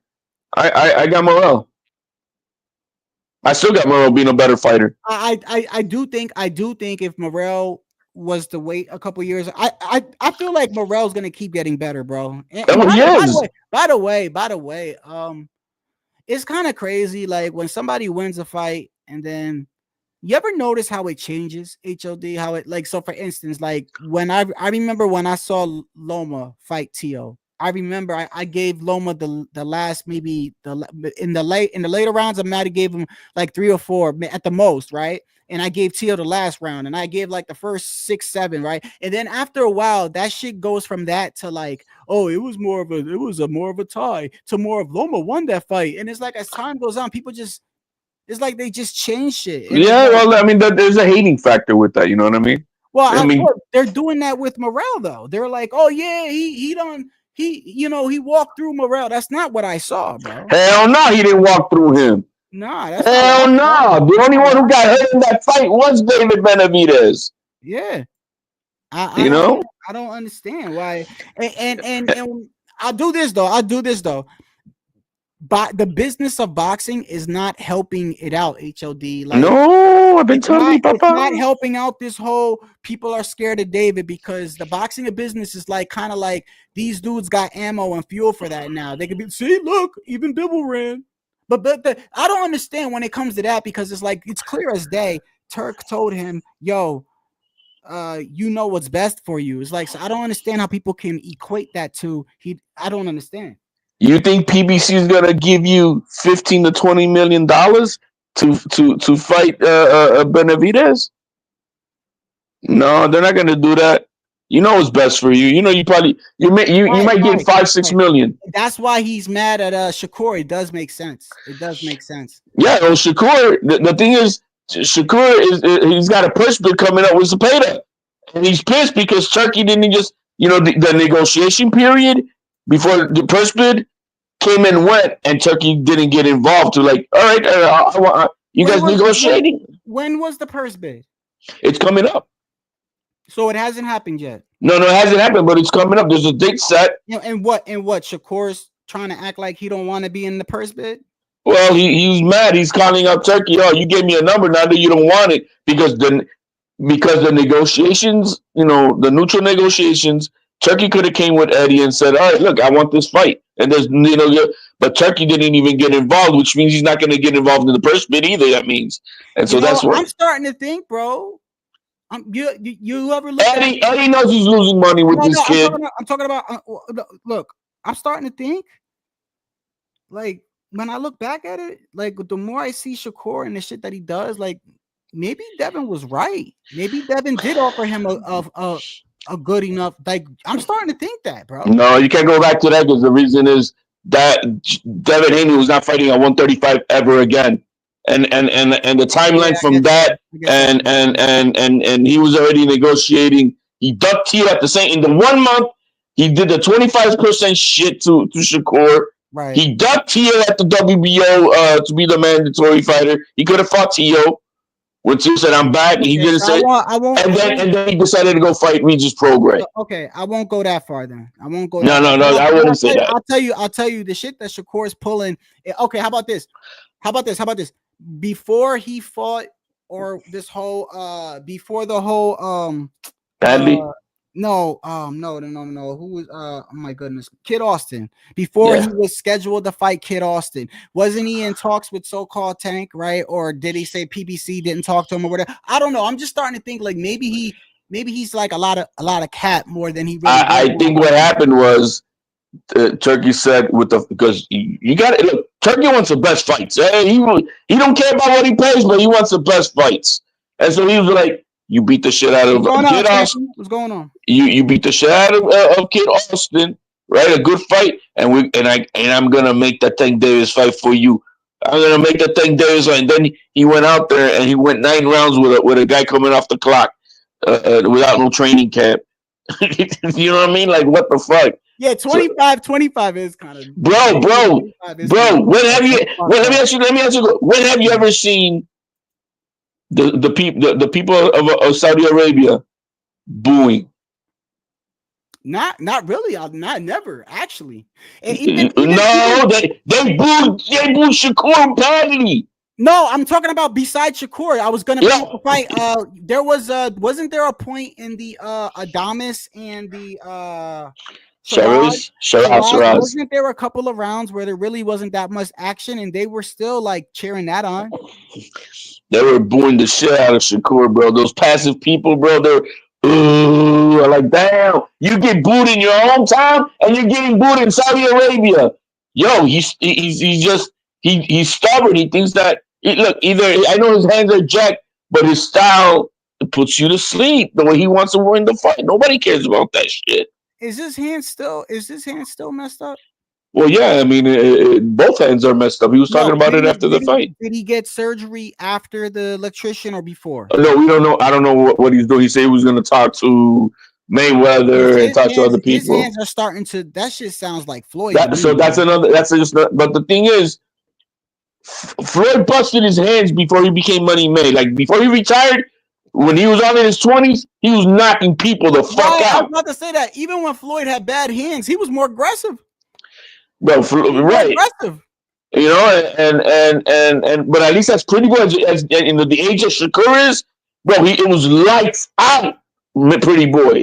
He was just an offensive machine and stopping guys.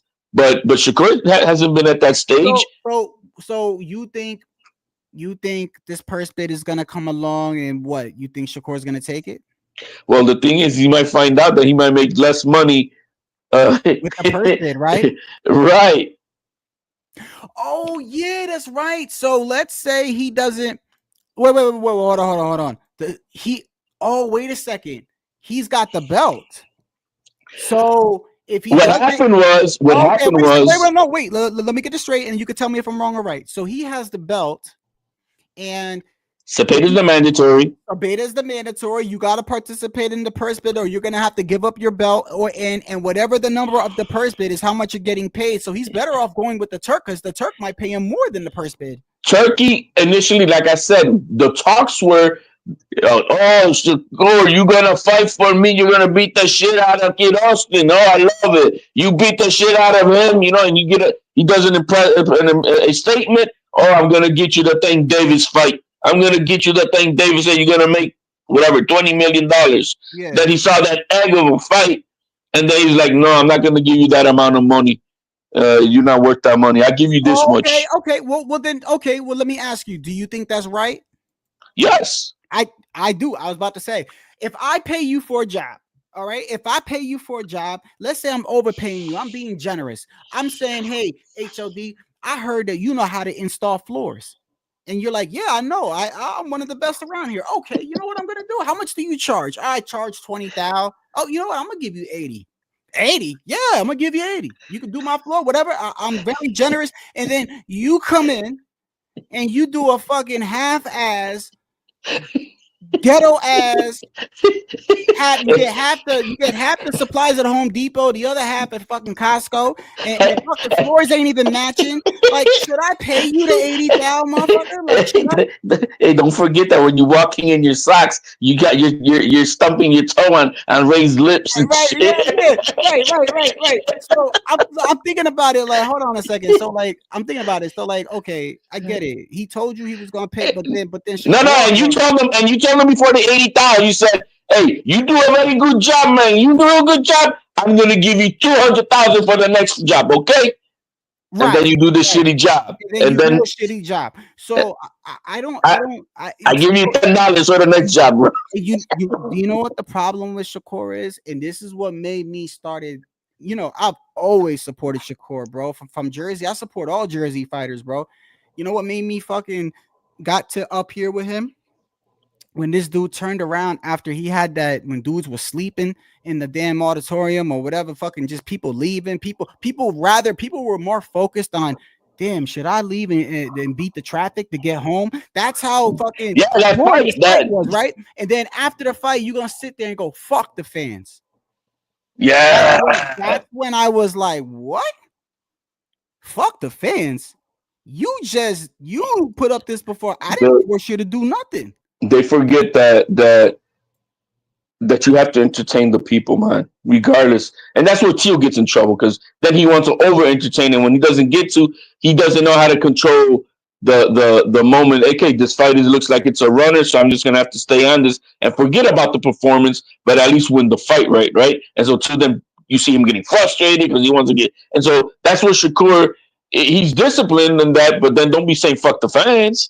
You know what I mean? They want to see a good fight. You know what he reminds me of? A person that never admits when they're wrong, and I can't stand people like that. I can't. Like it's everybody's fault but mine. That's what Shakur gives off vibes to me. He's acting like Berlanga, bro. Like he thinks that you lost against. Hey, you gave us a better fight than I expected versus Canelo, but you lost, my friend. And so, no, you are I not blame the A side. I blame our own people for Berlanga, bro. That's our people, I bro. put it all on it. Nah, That's our bro. people. No, that's the Puerto Ricans hyping them up. I'm telling you, bro, because That's New York hyping them up, man, yeah, and them thinking they something ain't bro. night, Like bro. it is what it is. That's what I see. I see. I never hyped them up, bro. No, I Never. know you did it. Me, and you did it. But I'm telling you, I see a lot of the New York Ricans like, yeah, Berlanga's that guy. I'm like, If you're in the light, if you're like, hey, look, in every group of culture of your own people, you got retards, man, and so those are the bodega retards who do that shit. Yeah, but that's why he's got that. That's why he's got that mentality like that, though. He thinks Well, he can make I've money. never seen anybody lose a fight, bro, and go on a parade, throw fucking the baseball out and shit. Like he's throwing baseballs out at the baseball. You lost, bro. Bro, he made a little over 10 million for the Canelo fight, and so that's where he's at. Well, that is exceptional. And I'm happy for him. There's nothing wrong with that. Nah, But ain't nothing wrong with that. but then his Shakur, the problem with Shakur is he was making $3 million, which top okay. rank.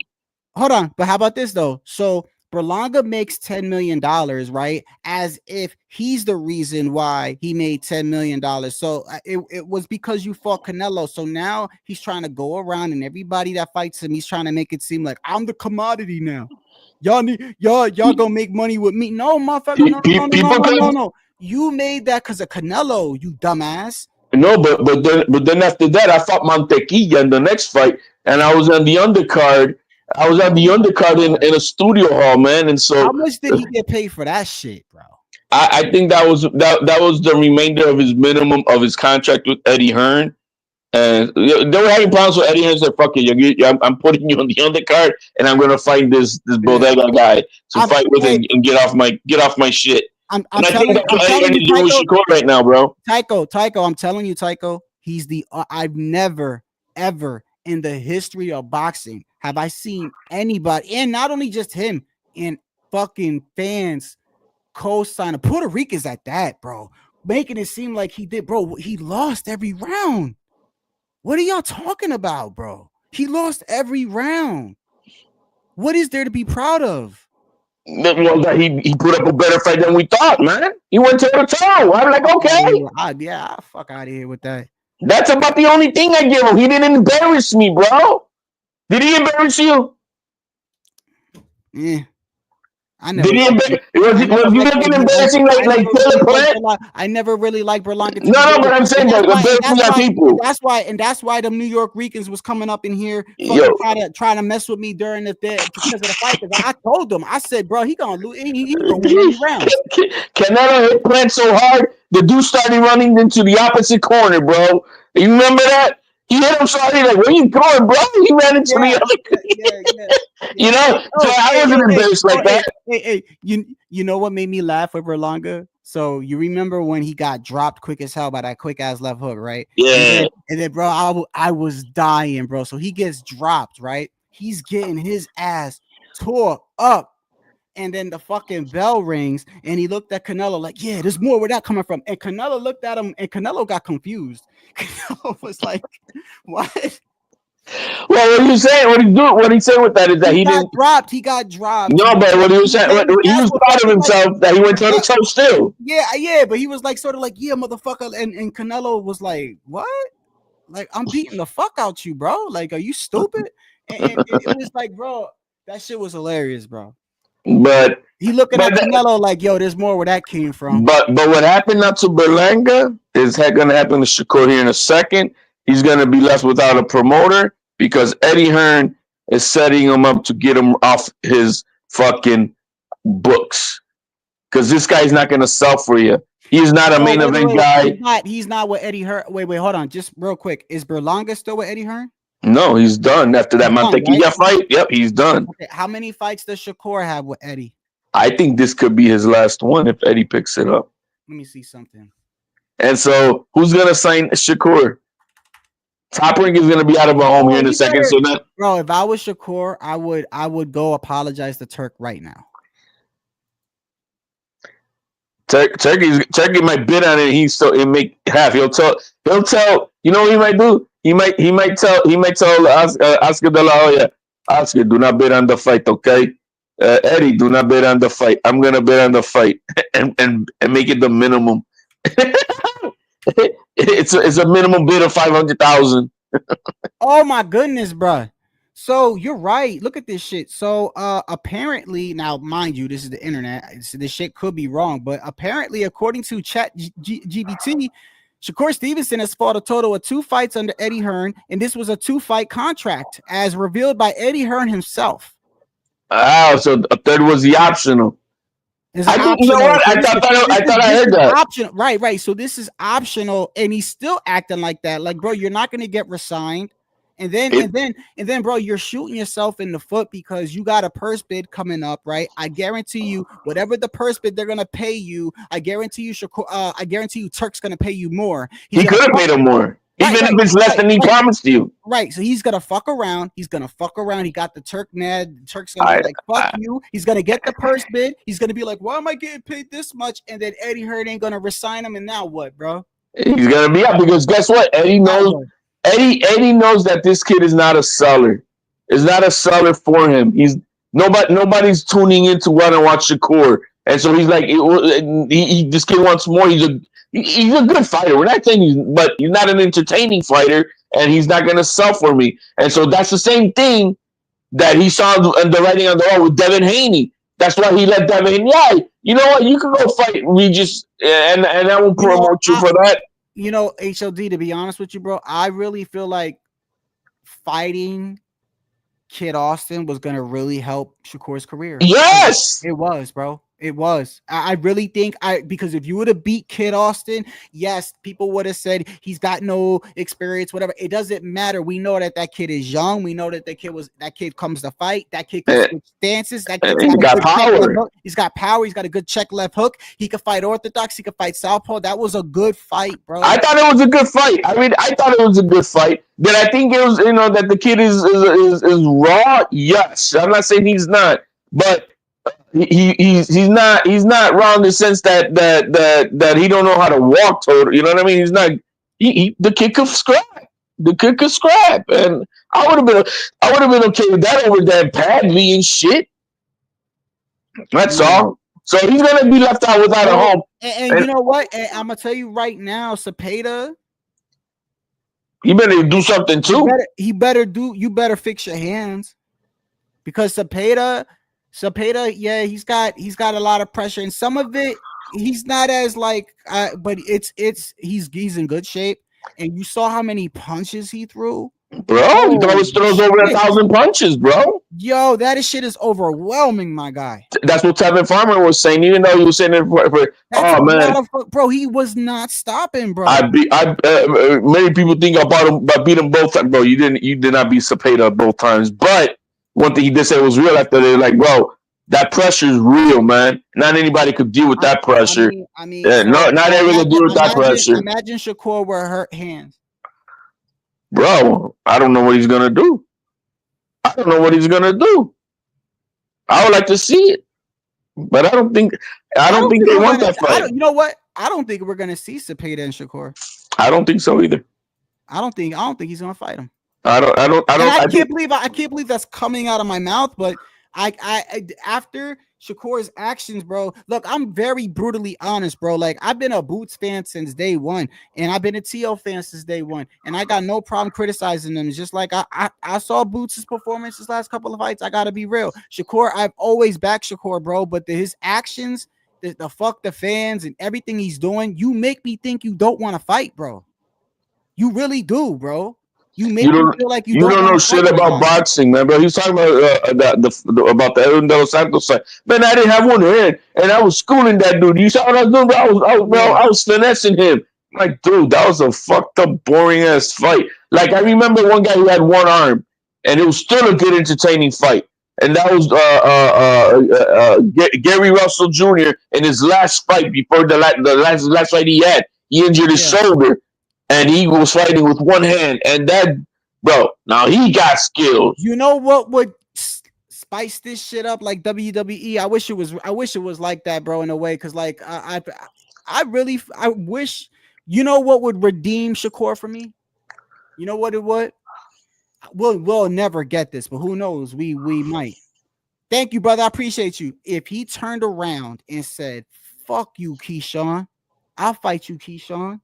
That'll, oh man, if he did something like that, I'd be like, yo, SWAT is that SWAT Jones? I can read his name there. That's SWAT Jones who's just yeah, about. Fly Jones, yeah. Hey man, nice coming on, man. Appreciate that. If Shakur was to turn around and say, man, fuck you, Keyshawn, and fight Keyshawn, that would redeem himself to me.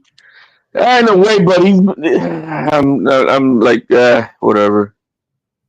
Show me first, and I feel like you know, that whole Kid Austin fight was gonna like people talk bro, about. we were looking forward to it. Yes, a lot of us were, and you know what? People were talking about. Well, Kid Austin, that's a good. This is your time to shine. I'm thinking the opposite. I'm like, yo, Shakur, you need an opponent. It was a very imaginative fight because it left us with the imagination of the underdog and the kid who's raw trying to get into the, and then it gave us the element of Shakur that now's your time, man. You gotta blow him. So imagine had he fought Keyshawn Davis that night. If the guy who came off the clock, flying across the country, all this other shit, and left in 9 rounds, what would Kid Austin done? Yeah, you know, that's what I'm saying. Like, I see people, they want to, like, I think the kid really was gonna fight. Like, why would you go way over there just to pull out? That was the business, bro. He didn't pull out on it. That was just like, look, man, here's this much money. We don't want it. You're gonna have to play it off. Get out of here. Here's an NDA. You can't say you've been forced out to fight. So for Kid Austin, what would be good right now, if it wasn't De Los Santos, I would like Kid Austin to be like, yo, I'll fight you, Keyshawn. You know what would be a good fight? If Kid Austin was to turn around and say, I'll fight you, Abdullah Mason. I think Abdullah is not there yet. Who you going to fight him? I think Abdullah. Yeah, I think Abdullah. For who? Abdullah for who? Abdullah Mason. For who? Kid Austin. Oh yeah. No, that's a guy. That's great fight. Great. I would love it. I would love it. Fight. I think that is a perfect fight for both of them right now, bro. Austin, yeah, bro, that's a slugfest, bro. No, that's a slugfest. Oh my god, that's a slugfest. Like, I was thinking about this the other day because I was looking at the rankings and I'm like, yo, hold on a second. So if Kid Austin was gonna fight Shakur and that, but they were gonna have it, right? I'm like, well, and Keyshawn's gonna be fighting motherfucking De Los Santos. I looked at, I'm like, okay, well, fucking, if you was gonna fight Shakur, then you should just go ahead and fight fucking. Yeah, competition wise is on the thing, but the business wise, Abdullah Mason. The business wise is not happening. The only person who can make that, the only person who can make that fight happen is Turkey. Me too. As much as I like Kid Austin, I got Abdullah winning that fight. Abdullah showed me when he got dropped. You know, people really get on that kid. I'm like, bro, you know what? He showed me. I love that kid, man. He's a good kid too. I like Abdullah Mason a lot, bro. And when, you know what? It reminds me too when let's go back to when Luke Campbell dropped Ryan Garcia. The way that punch he caught Ryan with, a lot of people would have not gotten up from that, bro. Not only did Ryan get up, but the moment the ref was like, go ahead, he moved forward. He backed that dude up. That showed me everything I needed to see there. People want to be like, oh, well, look what he did with Tank. Yeah, you're forgetting Tank had him go through all this fucking shit, bro. No, he got up by Tank's best punch on the chin. Right. So I look at Abdullah Mason. I'm like, bro, he got knocked down twice, but look at how he reacted, bro. He's a fighter. He's a fighter. Showbiz says something. Showbiz says a lot of good stuff and goofy stuff at the same time. But one thing he's saying is like that the last generation that Floyd Mayweather influenced with the Pretty Boy want to come into the game without the bling bling and all that shit. He brought up Brian Norman and all them. Yeah. Yeah, he said, the new crop of guys. He's got the 21s and they're not like that. You see Abdullah Mason, Abdullah Mason, Kid Austin, Brian Norman Jr. They're not like that. They see that as being tacky, bro. So they're eliminating that, bro. I'm glad these dudes are like that. Like, what's the other kid? The kid that I feel like is gonna do more than Tank. The kid that's Carmel. I think he's gonna do way more than Tank. I think Carmel's got the person. You know what I noticed, bro? and it's not all the time, but usually the real people with the nice personalities are the killers, the ones that are really like, hey, yeah, hey, let me help that old lady open up the door. Those are the ones that are like trying to fucking fight everybody, and the motherfuckers that are like, it's just weird to me. I'm not saying they all do that, but it's just weird. No, because a guy like Abdullah, he's meek, but he's not a wimp. Like when Right, you he's not talk a to him, whip in the ring. no, Yeah, no, and I'm talking outside of the ring. He just talks normal. You don't see right. the like man, I'm gonna have to throw my guy under the bus. Like when Teal be talking some crazy, like like Yeah, dude, why are you trying to be over philosopher about doing this for the kids and yeah, yeah, yeah, yeah, Rosa Parks and fuck yeah, you at yeah, the same time? Like, yeah, no, chill. yeah, No, he's just yeah. talking normal, right? And hey, yeah, and I think normal. And that's have you seen how Teal's been acting lately? Who? How Teal's been acting out lately? No, he's been chill. Ah, I like it better when T.O. chill. he's chill and conversations have been had, bro. Let me just say it like that. And he agrees. It's just that sometimes you don't got the right people totally around you. Then I'm like, yo, But the Abdullah, Abdullah's a good kid. I love him. Kid Austin also showed me in his last fight too, HOD, because He's a good kid too. he's a good kid too. And did he get dropped? Brian Norman is a good kid. Didn't he get dropped in his last fight, Kid Austin? Who? Yeah, he did. He did. So Kid Austin got dropped in his last fight. Abdullah Mason. Oh no, not this last fight, I think, but the one before that, he got the one before dropped twice. That's a good fight, I think, bro, for both of them. Abdullah Mason versus Kid Austin. I got Abdullah Mason winning. Unfortunately, Norman Jr. is a geek, bro. He's a straight up geek. He's another one that's like, outside the ring. Yeah. He just in the ring, that motherfucker's mean. Bam Rodriguez. Another geeky type dude, but he's not about the bling bling. Just this very shit was the most infamous pose after knocking somebody out, bro. That shit is like forever cemented, bro. They need to put that shit on Walmart posters. You put that shit up in your room, bro. I ain't gonna lie, I'm gonna get Norman Jr. to sign that for me, man, because I need that. I need that. That is crazy, bro. That was very iconic. I mean, bro, I was iconic. I was calling the fight with Mills on that fight, and we were going for Santillán, bro. But as the fight went on, Norman changed. You know what's crazy too? Like all these guys have been dropped, and that's what I like, bro. I like the fact that they're tested because you get to see how they react, and not only that, they have a bad night at the office, bro. That's experience, bro. Like a lot of one thing I don't like is a sheltered fighter that like you keep putting him in fights where he's dominating everybody, and then the moment he fights somebody that's even a little bit up to his level, bro, they usually fold. They don't know what to do. They don't have the experience. A lot of these kids are getting tagged early. They're getting up from the canvas. Bam Rodriguez was dropped. Right. That's what I'm saying. Like a lot of they're proving to me that they're fighters, and when they get dropped, they're not gonna hold and just run. They're gonna come forward. They're gonna try to knock the other dude out. That's exciting to me. You gain my respect like that. I mean, you get my respect for stepping in the ring anyway, but still, it shows me a lot, man. But yo, yeah, listen, you got some good kids, man. Before I get out of here, thank you for joining me, man. Hold on, just real quick, give me your prediction real quick, because I got to get out of here with the boots and Stanionis. If he does, he does. You going with Stanionis? Yeah. How you think? What do you think about, like, decision or?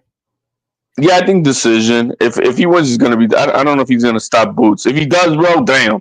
And I'm not saying because he's more talented or any of that stuff. You could who's got the more natural abilities. But I like that will. I love that will that he's coming with. And he means it, bro. Like when he talked, you need to see that interview, bro. When he said it, I was like, I believe this motherfucker. Yeah, you're talking about the one when they were sitting down on the split screen. Was it? I don't know. Yeah. That's the one. Was Zitto? No, but it was with the Sean Zitto guy. He was interviewing me. It was only him and interviewing them with the split screen, and then that's when Boots was saying something, and then Stanionis was like real cold and stoic, and was like, "Yeah, and he was almost like that in the press conference. He was like, "Man, I gotta watch it. I didn't see. I've been so busy. So they had the press conference was today. Yeah, the press conference was today, and his father, Boots' father, which, like I said, I mean, I don't know. I wouldn't do it, but then again, they're the ones in the ring, not me. But you know, Boots' father is there, and Boots is right there, and he says, yeah, my son's gonna get him out of there like in 3 or 4 or something. And I'm looking, I'm like, damn, that's great. And then they look at Stanionis. Stanionis is like, yeah, all gas, no brakes. And Boots said, all gas, no brakes. Well, you gonna fuck around, you know. Well, he didn't say fuck around. He says you're gonna run into a rock, or you're gonna run into something. But when I'm looking at that, and I'm like if he's patient, you don't believe the tough guy in Boots in that. You don't believe him. No, because I've heard it before. The last 3 fights, I heard it. I heard him say the same thing. And you know, I one thing you can't take away from Boots is his determination. That dude, bro, when he gets clipped, he wants to get it back that round. Then that's what I think what makes this an exciting fight, bro. The Stanio, you know, if you go watch Stanionis fights, you know he's a limited fighter. He's a very basic jab 1-2. I'm gonna come at you type of fighter. You know, so you know that he's got good stamina though, and that's yes. Breaks that if you're gonna beat Boots, you need to have conditioning and stamina, bro. You know, gotta be able, because Boots, for some odd reason, Boots is built different. He seems to get more energy as the fight goes on. It's weird, bro. It's weird. What? It's just you know when you're always in shape and you got good conditioning. Like, so when you go to camp, it's not about conditioning. It's now about the preparation of a fight, which is game plan, video, sparring, and shit like that. But when you're trying to go into fight camp to get in shape and a fight game plan, that's 2 different things. Like Teal's always ready. You know what I mean? Teal's always in shape, right? So when he goes out to fight, he's like, oh, I got to lose weight. Oh, I got to get all that. No, none of that. I'm just worried about videotape, sparring. And by the way, Teal's been sparring. You see him being touched up in the face in some of these last few videos, which I'm happy because he has not sparred forever. But he, you know, that's what it's all about, man. I hope that's not a close fight. I hope he really clearly beats Barbosa, bro. He needs to. I think he needs to. It needs to be like, I feel like it should be one side. The one thing I hope does not mess up, bro. I hope Devin Haney wins. I hope Ryan wins. I want to see that rematch, bro. Yo, I saw Ramirez, man. Ramirez is looking good, bro. That dude's looking real. Yeah. Like, okay, I think he's getting up for this fight. He's only 32 years old, and you think he's like 40. Yeah. You know, well, but you know, he's got that. See, when them pressure fighters, bro, that it seems like they age quick, they age faster because they take, you know, they're in a lot of wars and stuff. Yeah, that's what's gonna happen. That's what's gonna happen to Virgil Ortiz. Yeah, he's gonna age. That shit takes a lot out of you, bro. It takes a lot. But if he could, like, you know, you hey man, I didn't sleep too well for the last 2 fights, and I agree. Taco, what's going on, LT? I'm sorry. Go ahead. No, and you know, I think he's gonna. It's really, you know, he's got an opportunity to beat this guy right now, because Devin Haney's been out for a year. Ramirez has been coming off of a fight, so he's a little bit warm, primed up, and we don't know really what's going on with Haney. So he's, you know, the opportunity is there for Ramirez to win. Yeah, I don't know what condition he was in when he fought Barboza, but Barboza was clearly beating him, bro. And and so but in this next one, we just don't know if, you know, Haney's mentality, his timing, how is it going to be, his jaw, his all that, his mentals. You know, there's so much going on. As long as I whoever loses, I just don't want to hear no excuses, bro. I ain't trying to hear no hair gel, nothing like that. I don't want none of that coming out, bro. Can you make? Seriously, yeah, I'm dead serious, bro. I've seen it all when it came to Tank, bro. I don't even know if this fight's gonna happen in Times Square, bro. I'll be honest with you. Which one? That fight on May 2nd. Oh, you think this is gonna get canceled? It's gonna cancel. They're gonna move it. Something's gonna happen. Why, bro? It's cold as fuck. Oh, is it really outside? Yeah, in front of Times Square. They could put a tent around it. HOD. If you put a tent, it won't be that cold. Just put a tent around it. And then with a lot of people, the body heat, they could work something out with bro. The average temperature for the past 5 years at night at Times Square. It's at night, right? The average temperature is 58 degrees. Yeah, they might have to put a tent up, but like, That and then you bring in the wind, and then well, how about if it? well, you like I said, you could put a temporary, like temporary. There's a lot of things that they have now. They have like temporary walls they could put up and stuff. They And, do it a lot, and hopefully he's thought about that, because now that I think about that, you don't want to be fighting in that weather that late outside, dog. That's crazy. that's what I'm saying. Crazy as hell. I've been since they announced it. I've looked it up, and that's the average temperature, bro, at night. Yeah, and 58 degrees. it's actually been colder, like where I'm at. Yeah, It's usually not this cold around this time, but it's cold over where I'm that's at. what I've been.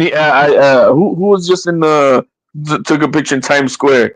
I, I'm in I'm in I'm in Maryland, and it's colder here than it usually is around this time of year. It's I've been hearing that. Yeah, It's cold over here. cold. It's You cold over know, here. so I'm like, but can you imagine it? Can you imagine it out of those three fights that that Haney and Garcia lose to these guys? Bro, can you? You know what I said the other day? I said, imagine if Tank loses the rematch, T.O. loses to Barbosa, Devin loses to Ramirez, and Rolly knocks out Ryan. Just imagine that shit. Man, that would be an awesome parlay if you put some money on that. There's a parlay for that. You probably put $1 and get 10,000 Oh my back. goodness, yo, you probably run half the earth, bro. That shit, the money you make off that, if that shit were to happen just exactly like that, bro. Hey, there were two other press conferences, right? I think there was the one with the ladies with Amanda Serrano and Bumgarner. You saw she got signed by MVP. No. The one I saw today, I know Raymond Ford was there. Raymond Ford's fighting on the undercard. That's another one I heard that there was a press conference for. Yeah. So Raymond Ford. I saw Stanionis, Raymond Ford. I don't remember the other ones. There was some other people there, but there was it was Eddie Hearn. Yeah, the women wasn't there. I mean, at least from what I saw today. Yeah, no, there was one today with the only thing or yesterday. The only thing that the one thing that stood out to me was Eddie Hearn fucking told this dude, bro. He told this dude, "Hey, can you let the people know that bought tickets that if your wife goes in labor, that you're gonna still fight?" I'm looking at you, piece of shit. That's just trying to put the mental pressure of any type. You piece. Have him thinking. Let it bother him. Those things affect people. You don't think it up, but yeah, bro. Yeah, man, he irked me, bro. Yeah, that's enough. Yeah, I don't like that, dog. You know what I mean? It's like you're a slut. You're a sleazeball, bro. Like at least say, look, man. If your wife goes in labor, yo, listen, I pray everything is okay. But I would have smacked them. I'm like, bro, keep my wife's mouth out your mouth. I'll do a Will Smith. He was saying it like a joke. Well, not like a joke. He didn't say it disrespectful, but it was just like, why are you even saying that? If the man is here, he's. I'm gonna hit him up. I'm gonna hit up Stanionis, man. And like, man, next time he's like, well, keep my wife's name out your mouth. Smack, just like Will Smith did to Kid Rock, bro. Yeah, bro. That's disrespectful, man. But yeah, man. So who I think will win? I'm going for Boots. I think Boots will win, but I'm rooting for Stanionis because I like that fire. I liked it. I like it. I don't know if it makes sense. Yeah, no, it makes sense. I'm going for Boots. I wouldn't be surprised if Stanionis wins. And like I said, I feel like if it's even, if it is, I feel like mentally that cold stoic shit, that I think that's gonna help for him. But anyway, bro, I got to get out of here, man. Hey, man, much seeing you, man. I'm glad you back, bro. You be good, all right? Man. All right, man. Thanks for joining as always, bro. All right, ya tú sabes. All right, take care. I appreciate y'all for tuning in. I'll probably try to get it in probably before the fight. I'm not sure or not. But y'all have a blessed, it's morning time already. Y'all have a blessed morning. Thank y'all for being here, though.